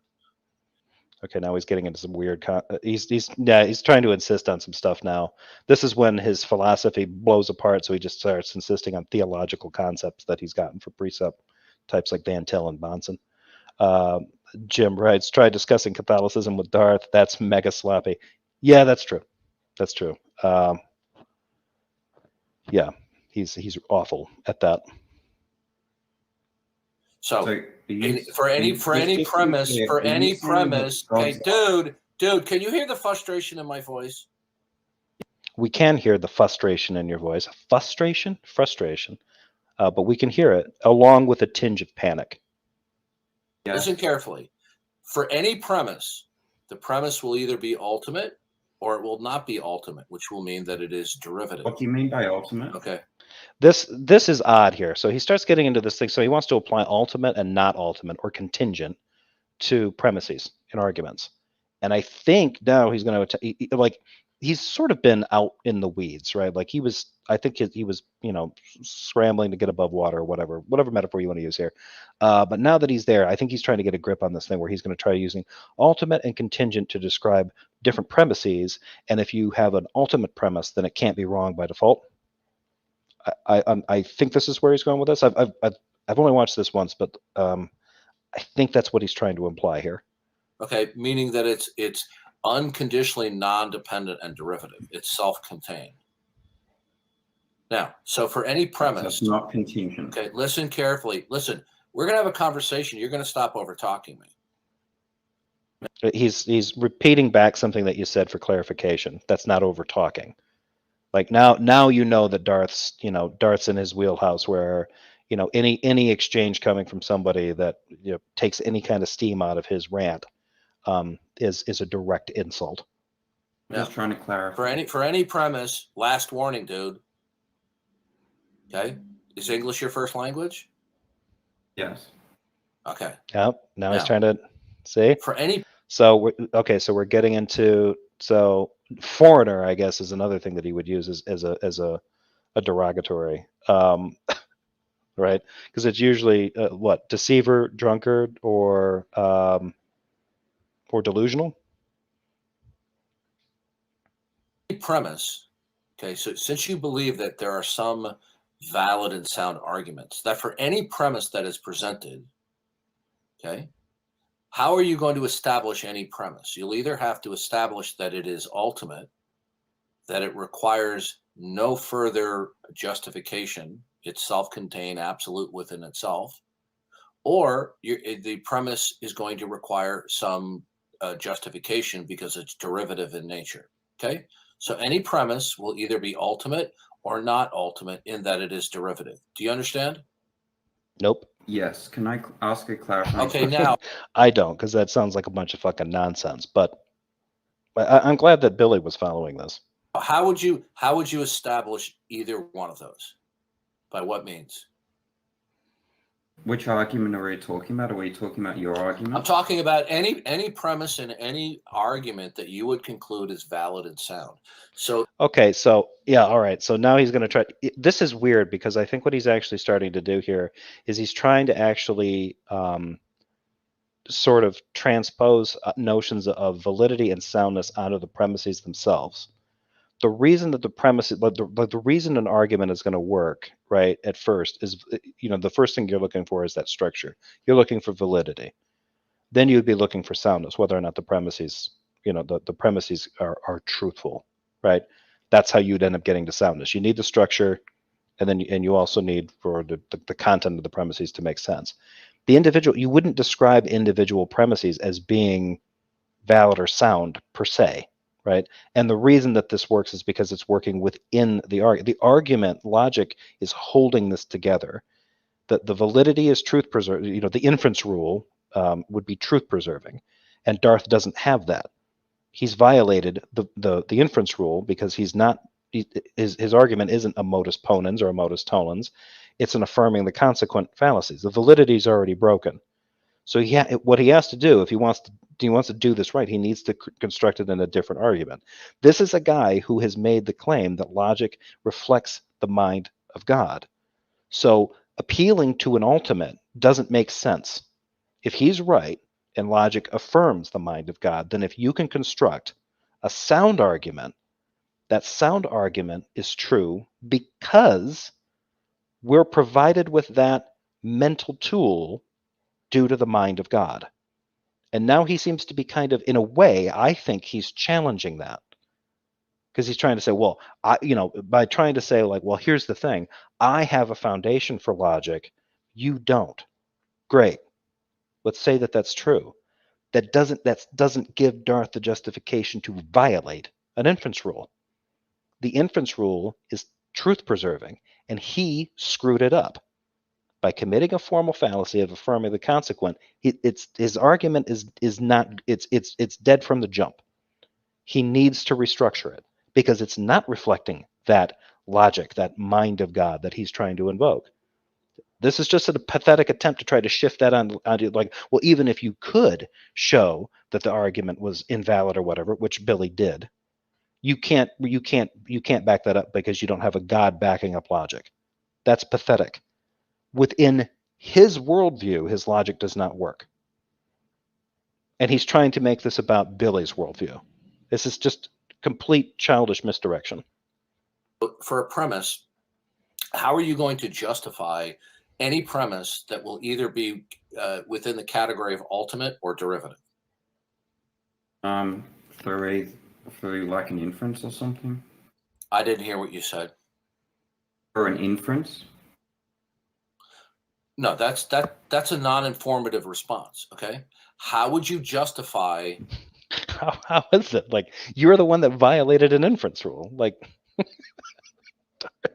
you know what an inference is?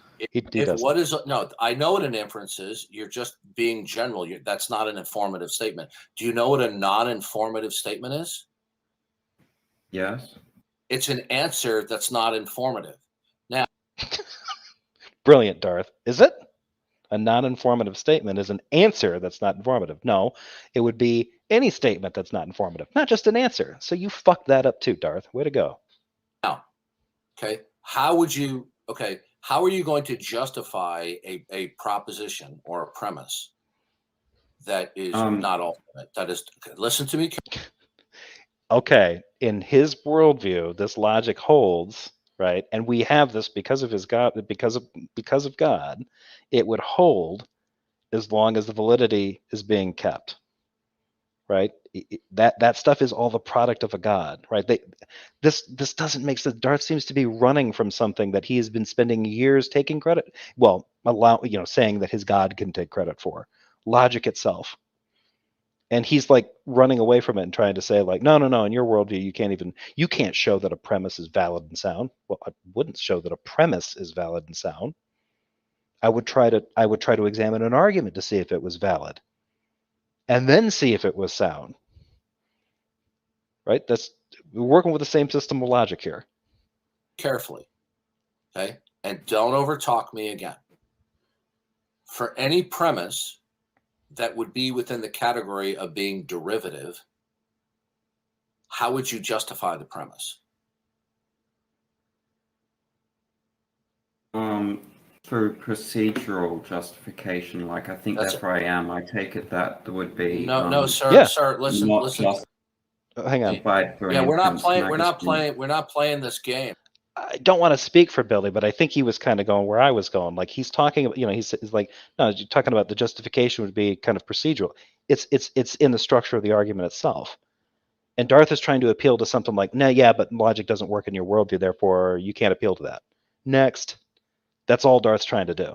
He's just trying to like he can't do anything with a logical argument accurately. So rather than take correction or accept the fact that he goofed up an argument, he just snatches logic as a toy away from the skeptic. Like, nope, that's mine. God gave it to me and me alone.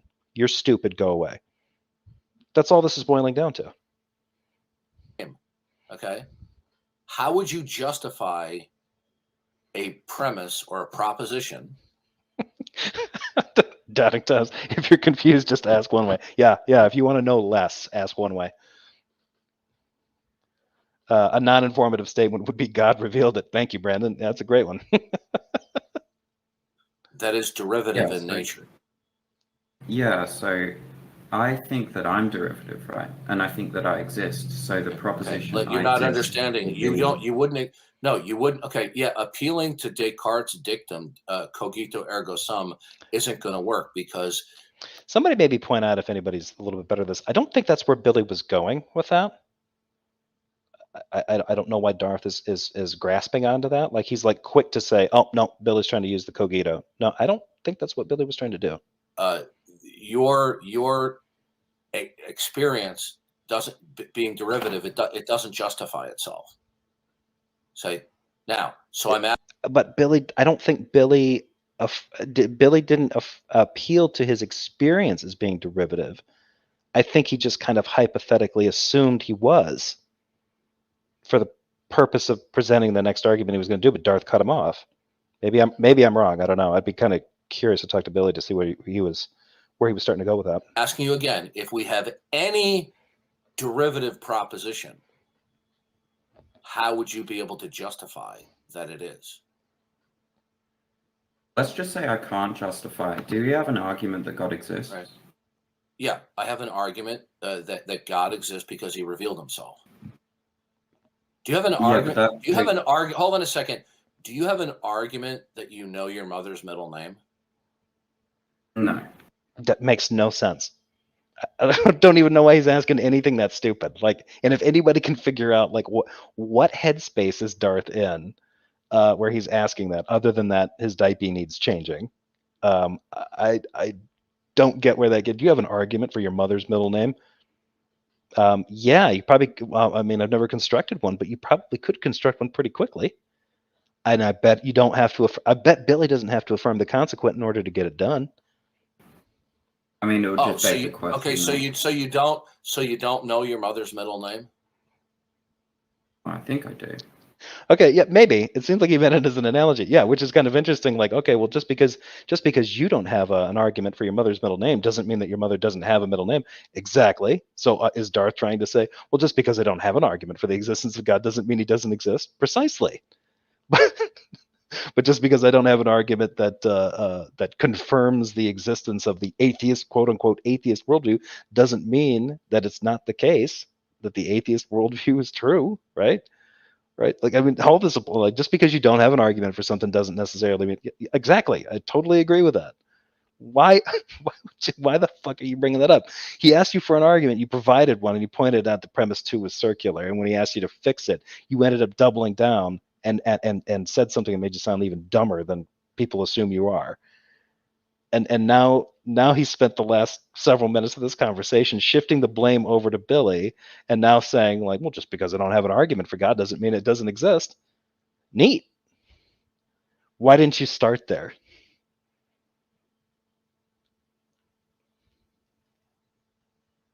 Okay, so But I could be a brain in the you back, believe right? you do.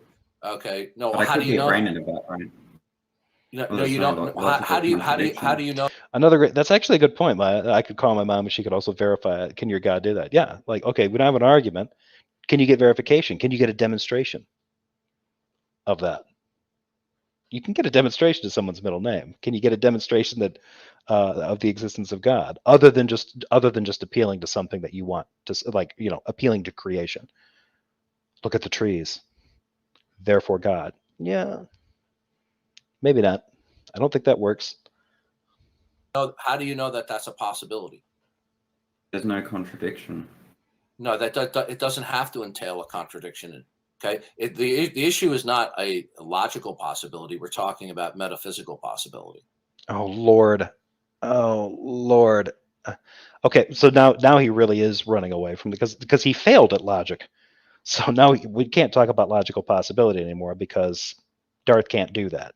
Darth, he fell down on his face and bent his Wookiee on that one. So he's got to shift to metaphysics, right? Which, as far as I'm concerned, when these guys say metaphysics, that equals bullshit. Okay, so obviously you conflated logical possibility with metaphysical possibility. So when you say that you could be when you say you could be a brain in a vat, are you saying that from an open? Listen to me. Don't overtalk me. When you say you could be a brain in a vat, okay, therefore you now destroy everything you say to me. Okay. Do you have an argument? Same. Sure, Ocean would say your mum. Okay, Gary here claims that skeptical scenarios are metaphysically impossible, but how would he show that skeptical scenarios violate a theorem of metaphysics, whatever that may be? Good question. Bent his Wookiee. It's a Simpsons reference. Sorry, I do that. That's a deeper cut. Listen to me carefully. Did you just say you could be a brain in a vat? Mm-hmm. Okay. It's game over, lights out. You have just bit down on the philosophical cyanide capsule, and here's why. Okay, this is just a slightly altered version of the Cartesian demon. Do you realize that? Mm-hmm. Okay, so once you admit, I really enjoy the patience that Billy has here. This has been interesting. That there could be, as we call it in philosophy, a Cartesian demon deceiving you about everything, then it's over. You're done. You've just committed philosophical suicide. Wouldn't that apply to you as well? No, because I'm not positing that we could be in a brain in a vat. Listen carefully. Listen carefully. I'm coming from a closed system. You're coming from an open system. What? Do you have an argument that God isn't lying to you? Okay. Do I have an argument? Well, so do you have an argument that God isn't? I think he actually starts to do this, but I think maybe probably consistent with Billy, his previous techniques. I think he starts typing it out. It's probably going to infuriate Darth if that's where this goes. Unless you acknowledge, okay,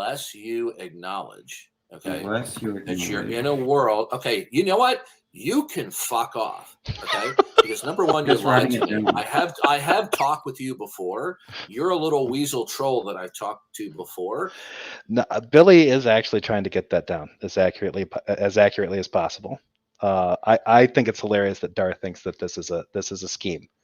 It's a scam, right? Like this is Billy just trying to you're just trying to fuck with my head. Like if you think that, then Billy's in your head. And so what does that say about you, Darth? I mean, he got you in a couple minutes. You weren't honest to me about your previous screen name. And when I started speaking to you again, you started interrupting me and repeating the same shtick all over again. Okay. I'm just writing the argument down. Okay. So all right. Yeah. Okay. Okay. Yeah. You're done. Okay. You're done. Do you have any? So he's muted him. So fortunately, Darth doesn't take the bait again, because it would have been funny if he then turned around and provided another invalid argument for how God can't lie to him. Yeah. You're done. Okay. So the guy goes, well, do you have an argument? Well, why would arguments be meaningful at all if we could be in a brain in a vat? So the guy's just. Oh my God, I hate the way Darth deals with that whole thing, the Bolt House brains thing, and the Cartesian demon. He's just, I'm really certain that Darth struggles with that. And he just sort of dismisses it. But one of these days, I need to kind of do give a deeper think about where I think he's like getting most of that wrong.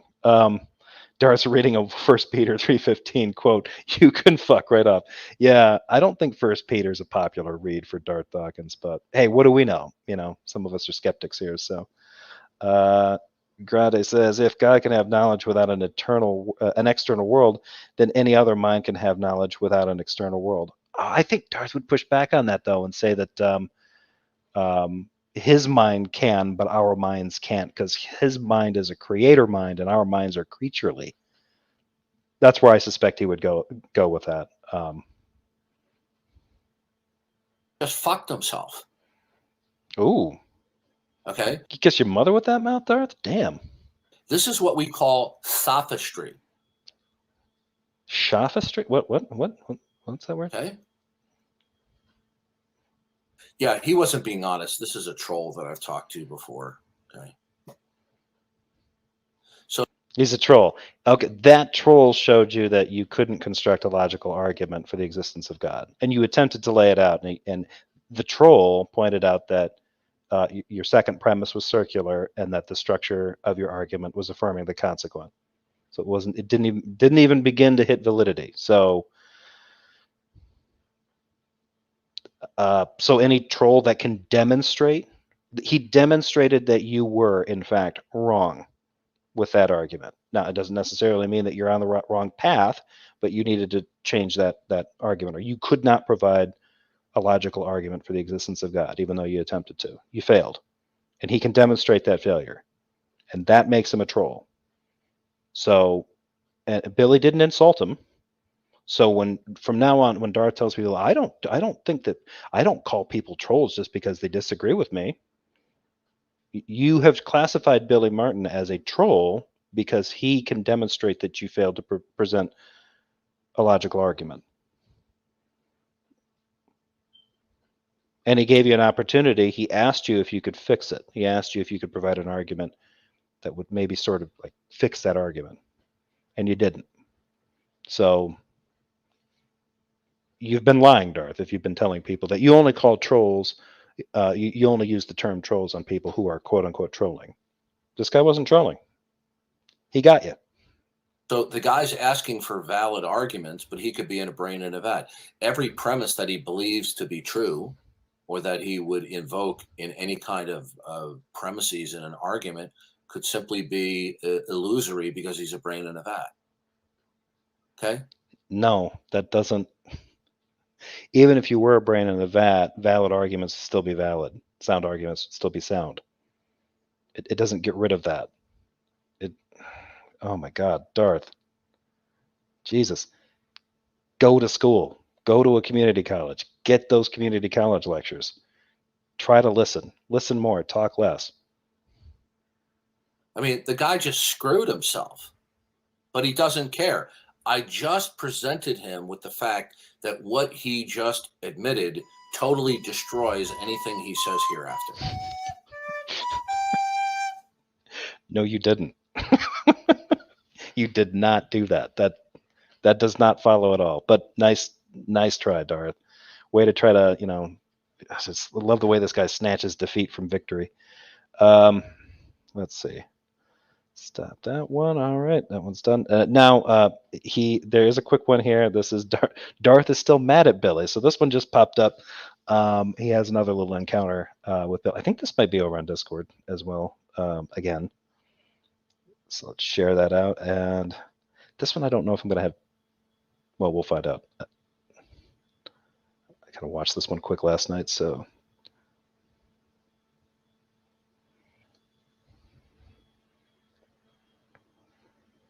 Hey, Tom Rabbit!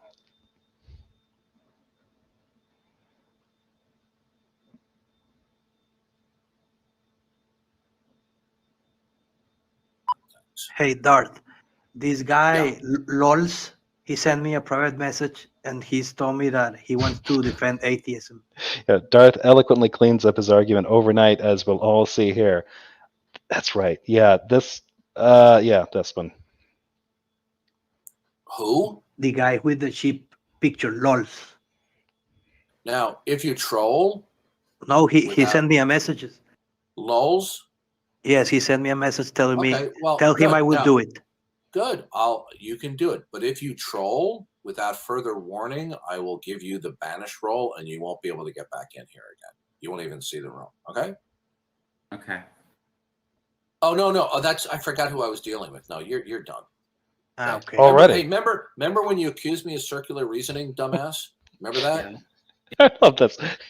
Because the way he's talking about this already, right? Like he's ready to kick this guy. But he's like, oh, remember when you did that? You said I was using circular reasoning, which he demonstrated, like it was circular. And keep in mind, Billy Martin didn't even blow Darth's mind by trying to say like by even identifying that's an affirming the consequent fallacy. He didn't do that. He didn't say that, right? He just said this is circular because premise 2 is assuming the God exists. So you got to do something about that. So here's Darth. Darth apparently did give this a think and has decided now that this guy is here, he remembered, oh yeah, no, I've got something for you, pal. Before I kick you, let me show you how I proved you wrong because I'm big, you're little, you're dumb, I'm smart, that kind of shit. Yeah, that was okay. yesterday. Yeah. Okay. All I have to do is simply say this. Okay. Mm-hmm. If God exists and he chooses to reveal himself through some manifestation, okay. Can I just write this down in text? No, okay. Listen. So Lulz is Billy Martin. And the only criticism I would give of Billy in this case is that at this point, like, try to find a way to quietly do that. Whatever you do, don't ask Darth about like, hey, can I type this down? Just try to get it as much as you can. Because if you try to appeal to him, like laying it out for you, like, hey, let's put this down on paper. It sounds like schoolwork. He's going to flip out. He doesn't have the patience for that. If God, I could just formulate it this way, okay? Simple as this. You see, if your analysis is true, you wouldn't be able to prove anything exists, right? But because you're a philosophical dumbass, you don't realize it. So we're going to go through this. Philosophical okay? dumbass. I could just simply say, if God exists and he manifests himself through some aspect, okay, right, that indicates that he exists, then God exists. Premise 2, that particular manifestation I have encountered. Therefore, God exists. So now there's no circularity, dum-dum. Okay, so can you just repeat that? So if God exists and he manifests... If God exists go back and a he couple chooses seconds to reveal himself through some... I want to take a look at that as So it's now written there's out. no circularity. Okay, premise 1, if God exists and he manifests himself through some aspect that indicates that he exists, then he exists. So premise 1 sounds like the first argument he gave in the last video. Because if that were laid out, if God exists, he manifests himself, premise 1, then he manifests himself, premise 2, therefore he exists, right? And affirming the consequent fallacy, broken ass invalid argument. And it just sounds like he smuggled that into premise 1. That particular manifestation I have encountered, right? I've seen the manifestation, then therefore God exists. Yes, my WTF, what is that syllogism? Yeah, exactly. What is that thing that we're looking at? Because that's as close as it gets. That's accurate to what he said. And he's trying to say this gets him out of like the, I'm not being circular, dum-dum. You're the philosophical dum-dum, dum-dum, you poopy head. Like, you can hear Darth filling his diaper talking to this guy. Like, he thinks, yeah, he got it. He was probably up all night thinking about this shit. Dum-dum. Okay, so can you and dum-dum is like cunt face in Christian, right? Like the harshest thing that you could probably say to somebody. Sorry for using the C word for anybody who's offended. Fortunately, I'm not monetized, but that's pretty much it. Like, when I hear a white Christian say dum-dum, right, and mean it, they put as much into it as they can. It just like, why not just call me a cunt face or a motherfucker, because that's what you feel. You're just hiding behind dum-dum. just repeat that? So if God exists and he manifests... if God exists and he chooses... Yeah, no direction rise. Premise 1 could be reworded to, if God exists, then God exists. Yeah, that's a problem. Every time I hear God say God revealed himself, I see an exhibitionist near a schoolyard. Ew, no, Peter, no, too far. Just to reveal himself through some manifestation in creation, okay? So God would have to manifest himself somehow in and through creation, okay? Now, but the manifestation itself indicating God. Here we go. Before because I think Alex laid on that, like, say that P, if G exists and G is visible, then G exists. P2, I saw G. Conclusion, G exists. Yeah, I think that's right. God is not God himself. Okay? So I could just simply say, if God exists and he chooses to reveal himself. Okay, so he's laying that out. Sorry for the frequent interruptions. AJ says there are several precept comment trolls that I call dum-dum. My other favorite is Little Man. They hate both. Sure, yeah. But I mean, I think when you do it, it probably has just a little tinge of irony. But I always feel like when it comes from Christians, it's them trying to, like, I'm going to insult you, but I'm going to use this childish one so that it doesn't anger the Lord. Like, I'm saying dum-dum. What I mean is, you filthy piece of subhuman garbage that deserves to be burned alive, right? That's what they're coming with it. Like, they hate this person. Therefore, dum-dum, that's the part that really, but yeah, I think if you use it back on them, like, you know what, ding dong, you know what, dum-dum, they're like, wait, hey, that's our word. That's what we call each other. Just calm down a little bit there, man. No need to go fly off the handle. Dum-dum, Jesus. Through some aspect of creation, he exists. there has been this manifestation indicating God, therefore God exists. It's just simply a reformulation of what I stated. Now, if you said sorry. Question for Jefferson: are these your first run-throughs of these videos, or do you watch them ahead of time? Oftentimes, sometimes I watch them ahead of time. Oftentimes, I mean, I'll see them when Tom. I always give Tom's videos a view, so I usually watch them. I usually watch them at work. I just kind of have them on in the background, and then once they're on, that's usually it. When I review them, that's why I usually go through them again. So I don't really. Some of them I give a think, if especially if they get into something theological, I'll dig into some reference stuff and dig some stuff up. But other than that, a lot of these are just usually my second go through. I do have a first impression from what Tom originally broadcast.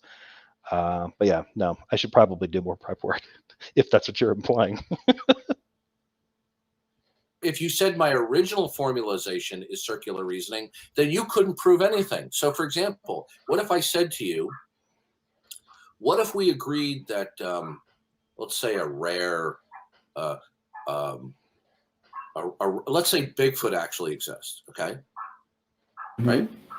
If Bigfoot exists, and he appears before somebody and somebody sees him, no, I should say, were Bigfoot to exist and he were to encounter another human being who observes him, then he would exist, right? Do you object to that premise, that first premise? This is, I mean, it's weird watching them struggle with this. This is essentially saying, okay, if a human being discovered Bigfoot, then Bigfoot exists. That's the other way that you can say this without torturing language to death. For somebody who speaks English as a first language, Darth is not doing a good job of treating it nicely. Like, he's abusing it almost as much as he abuses, his conversation partners online. Were Bigfoot to exist and he were to encounter another human being who observes him, then he would exist. So if a person observed Bigfoot, Bigfoot exists. Yes, that makes sense. Because a human observed him and can demonstrate the existence of Bigfoot. Yeah, there would need to be a sub-argument indicating. No. That's the first premise, dum-dum. That's the first premise. Let me lard up the first premise so you can't get out, so you can't weasel out of stuff. Like, that's the first premise. You might want to trim that down, Darth. You've got something like an entire argument built into your first premise. Where are you going to go next with that? The entire argument is, if a human being discovers Bigfoot, then Bigfoot exists. Sure, that works. Why is that a premise? What the hell are you doing? There's nothing objectionable about the premise. If Bigfoot exists and were to appear before someone and they saw him, then we would know that he exists. Yeah, if someone discovered Bigfoot, documented it, we would know that Bigfoot exists. This is so fucked up. No direction. What a weird premise. Encounters another human being suggests Bigfoot is also a human. Yeah, it could. That could be. I didn't catch that. I agree Bigfoot is human because it was a human in a gorilla suit, which is why Bigfoot doesn't exist. Oh my God. Is Bigfoot the revelation that convinced Darth of God? It must have been. Could God create a Bigfoot too big to fit in his mouth? An excellent question. Yeah, take out the human. If you're left with, if Bigfoot exists, Bigfoot exists. Brilliant. Okay, yeah, human observations of Bigfoot would demand third-party verification. Sure, okay. But what is this premise? This is a mess. Right? Yeah, okay. Do you object to that premise? Does it point to God? Okay, now, Yanis, stop talking or I'll give you the red badge of courage because you're intoxicated. Okay? Now, red badge of courage? Oh, is that the red duct tape? Is he calling it the red badge of courage? That's a little bit... I don't know. That seems disrespectful of our soldiers. I don't know. I never read that novel, so never mind. That could be a terrible joke. Okay, so now he's going after Yanis now. All right, Darth. Now, thank you. So the first premise, there's nothing objectionable about it. right? If someone sees Bigfoot, then we can know Bigfoot exists. No, I said if Bigfoot exists and he were to present himself visually to somebody, then we would know he exists. Yeah, Grande kind of fixed it for. If Bigfoot has been observed, then he exists. Bigfoot has been observed, therefore he exists. Maybe Darth would agree with this one. And just swap out Bigfoot for God. Slim Jim taking a strong stance. Sasquatch belief is based, though. All right. Billy is a freaking legend. Fight me. I'm not going to fight you over that one. I agree. I think if Billy wasn't a legend, he is now.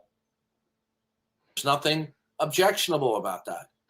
Yeah, if you presuppose the reliability of the sense perceptions, then yeah, sure. Okay, yeah. Now, then we could say somebody has observed Bigfoot.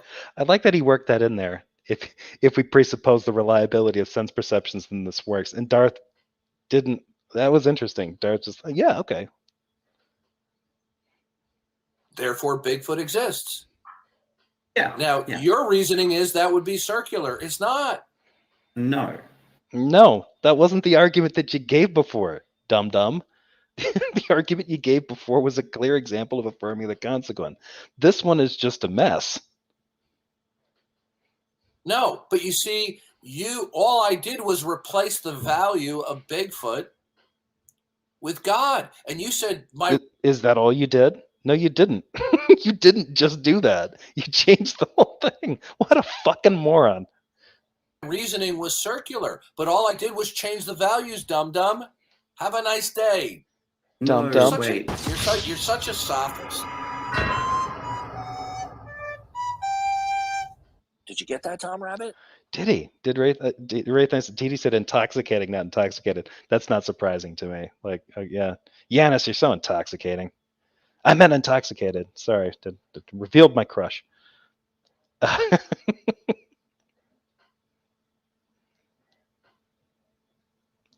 Yeah, senses is another DD argument. Yeah, exactly. And I think the fact that Billy Martin kind of brought that up, like, okay, yeah, if we presuppose the reliability of senses, then yeah, okay, maybe this is going to work. But that premise was just nuts. Does he really? Has he actually stated that directly, Grande? Grande mentions Gary thinks empiricism is incoherent. All right. That's true. I'm not going to read this one out loud, Peter, but yeah. thanks for providing that. All right, we're nearly done here. Let me stop this one. That one was a good one. So yeah, salute to and big props to Billy Martin. If you weren't an internet legend, I think you are now. You forever will be. Billy Martin, forever. Let's see here. That's it for that one. Okay, that covers that one. And then I wanted to show this one just to kind of wrap things up as far as Darth is concerned. I don't know how old this one is, but it was a short that Tom did, and I thought it was good. I enjoyed it. It says this wasn't recent, but was sent by an anonymous user. Thank you. So this is a quick one. Just going to play it in its entirety. Yeah, go ahead, Jamie. Hey, I heard that you are asking for why there is no God from atheists. Let me run this by you real quick, see what you think about it. So God doesn't exist because, on further analysis of the metaphysical virtues of a theistic worldview, there's a net value of zero potential and actual accountability for justification. Hey, listen, you can stop with the gobbledygook. What you just said means nothing. I'm sorry. Gobbledygook? Yeah, dude, I'm 3 times your age. What you just said doesn't mean anything. Well, gobbled these nuts. Okay. All right, good. You're kicked. See, we got another troll. Okay, agreed. We have an open slot if anyone wants to come in and tell me why atheism is rational. Did you get that, Tom Rabbit? Great. That was worth it just for that. Just to set that up, just so that you can say gobble these nuts. Well done. All right. So that wraps up anything with Darth Dawkins. That kind of gets me caught up on most of Tom Rabbit's content. I'm sure more is coming. Okay, so I've been on for 2 hours. I wasn't going to stay on this long, but it's time for me to in an attempt to branch out and do a few other people that I follow. I don't really do commentary on some of these guys, or at least I don't think I have. This one is from Whaddo You Meme. And this one is sort of like Darth's attempt at constructing an argument for the proof of God.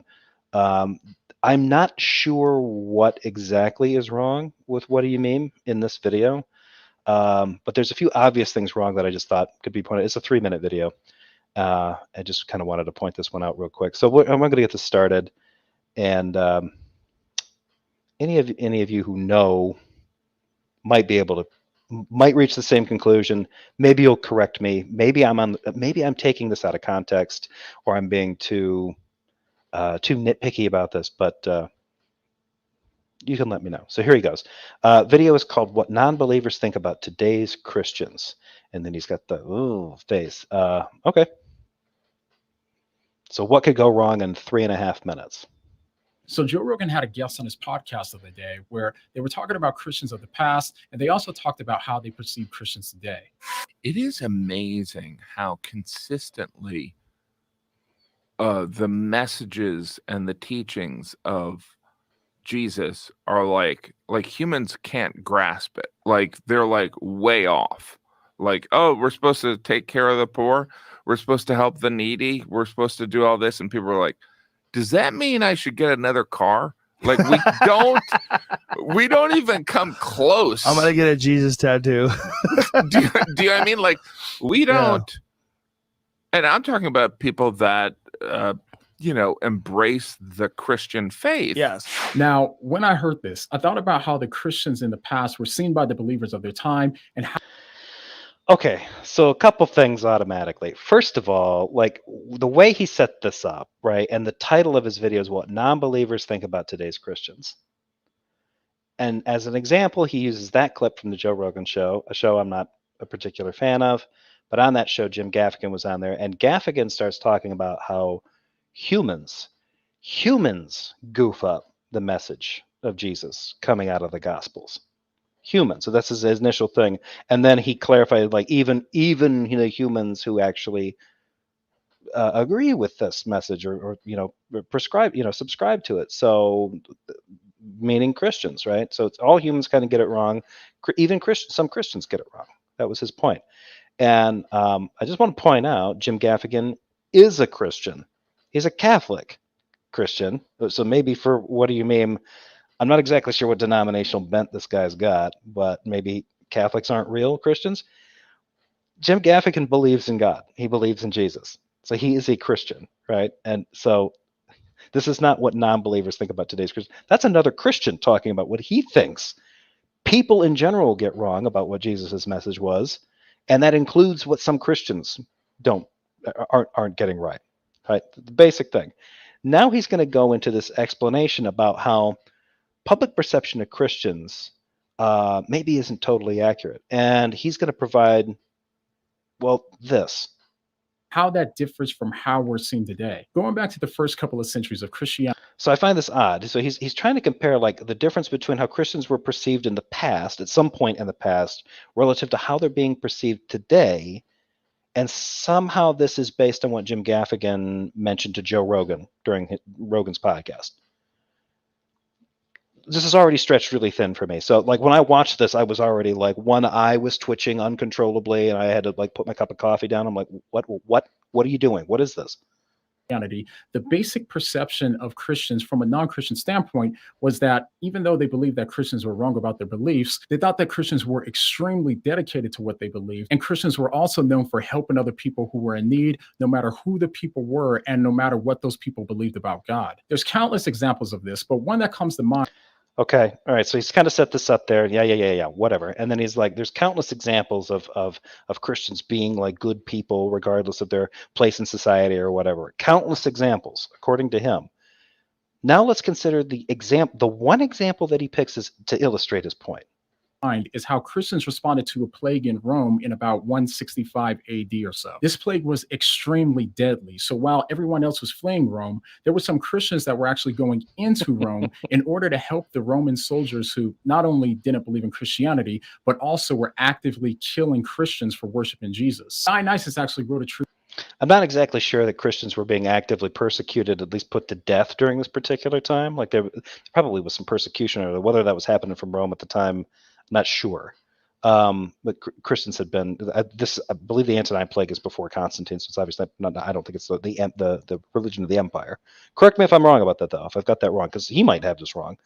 But this is a claim that I looked up. So the Antonine Plague would have happened. It went on for a long time. I think most scholars tend to think that given the rate of death, it was probably smallpox. And so the claim that he's going to make here is that despite the fact that Christians were persecuted, despite the fact that they were hated in Rome, they actually delivered a message, and they helped take care of people and all this other kind of stuff. That this is essentially like the thrust of what he's talking about here. If anybody knows more about this particular period and has anything to like weigh in on, I'd be more than willing to hear it. But I tried to do a little bit of research on the Antonine Plague and to make this connection that he's making about Christianity, and the connection was tenuous at best. But I'll play this a little bit more. Tribute to the believers who put their life on the line during that time, and he said, most of our brothers and sisters showed unbounded love and loyalty, never sparing themselves and thinking only of one another. Needless of danger, they took charge of the sick, attending to their every need and ministering to them in Christ, and with them departed life serenely happy. The best of our brothers lost their lives in this manner. The result of great pity and strong faith seems in every way the equal of martyrdom. It's actually piety, not pity. He misspoke a little bit there. But the source is from Rodney Stark, The Rise of Christianity, How the Obscure Marginal Jesus Movement Became a Religious Force in the West. This is from 1997. This book, it does have a theological and evangelical bent to it. And the thrust that this guy's trying to make here is basically the same one that Whaddo You Meme's making here, that it was through acts like this, these acts of selflessness that Christians did in times like the Antonine Plague, was it gave them a reputation for being selfless and loving of all mankind and all this other kind of stuff. There's only one problem with this. If you want to find a source that actually backs this up, you can't really find ones that aren't Christian. It's hard to find ones that aren't coming from theologians who are trying to do the exact same thing that Whaddo You Meme's doing here. Like, oh, but we know that Christians actually developed a reputation for being loving and helping the needy and helping the sick and tending to those in need, even when they were being persecuted because of their time during the Antonine Plague, when Rome thought they were scumbags and would actively kill them, but that didn't stop them from ministering to even non-believers and heathens and pagans. They'd help anybody who was sick, and they would preach the word of God and the word of Jesus to them all the time. So, okay. The only problem with this is that most of the claims being made about this are being made by people who think there's a hypothesis that Christianity got some kind of a foothold during this time of plague, because there would have been renewed interest in the afterlife and all this, because there's a lot of death going on. What these guys usually don't seem to understand is that the emperor at the time, one of the emperors, as this plague was winding down, even though production of a lot of equipment and production of buildings and beautifications, any of this kind of stuff, in infrastructure stuff, was halted because you're running out of manpower. Labor was at a premium. People were dying left and right. But the one thing they found time to build would be more shrines to their gods, not Jesus, Roman gods. They were building more, so there would have been an interest in more religion across the board. But for some strange reason, a lot of these theologians and kind of Christian, these, maybe they have some history background, but they're leaning into this thing where, well, this is where Christianity really got a foothold, and it established this great reputation that Christians carry with them today for being these selfless healers and tenders and ministers to the needy. I don't think it's there. Now, this is just one of many examples that show that Christians were known for being people who weren't afraid to risk their lives in an attempt to affirm the value of unbelievers by meeting them in their darkest places in order to love them as they love themselves. According to Christian assertions, Christians are asserting that this is what Christians in the past did in Rome. But the evidence for this kind of thing and the reaction to it, because this requires two things. One, that Christians were actually doing this. And then the second was that people were recognizing Christians for those actions. But not only is there tenuous evidence that maybe Christians were doing this, maybe, but we don't really have like we don't have any evidence that Christians were more likely to tend to the sick and the dying than any other group. That's the central claim here. Despite the fact that people were leaving the cities and people were sick all over the place, the Christians stayed because they had Jesus and they know that no matter what, their souls are going to heaven or something like that, right? So they're ministering to the sick. Okay, there's nothing that demonstrates that that's actually happening, that Christians are unique in that sect. That's step one. Step two is then saying, like, okay, let's say that that's the case. People recognize them for their selflessness and for that uniqueness. That's not recognized either. And if the example of this is like, well, how else, sort of an argument from ignorance, well, how else did Christianity develop the reputation it have and to get a foothold in the West without this kind of thing? Well, that doesn't follow because public money was going into the investment, even though construction was down, of shrines and temples for Roman gods. So that sort of is kind of contradicting, not necessarily contradicting, but it's sort of evidence to the fact that interest in any religious thing would be happening here.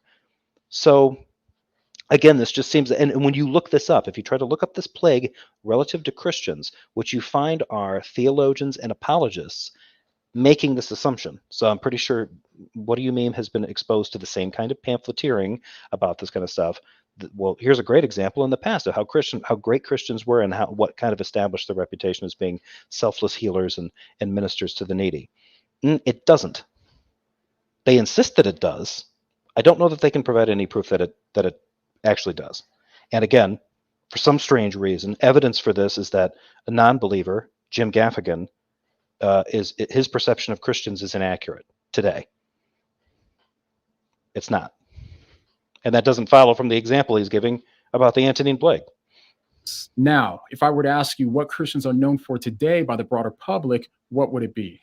Well, when I hear how most people talk about Christians, it seems that we're better known for our political positions or people who look down on others and people who come across as being too good to associate with non-believers. Now, of course, this doesn't mean that these things are true, but it does mean that that's the perception that culture has about us. But in the past, even when people looked down on Christians for some things, it wasn't because Christians weren't willing to help or serve everyone. But when people think about Christians as a whole today, they usually don't see us as people who would go out of our way in order to love and help non-Christians. And most notably, I don't know that that's true. Actually, one of the things that they'd have to do surveys on this or something, but one of the things that has come up, I think, in surveys about people's attitudes about religion is that they tend to think that Christians would be more inclined to being charitable or not. And actually studies do bear that up. People who tend to be religiously affiliated do tend to give to charity more.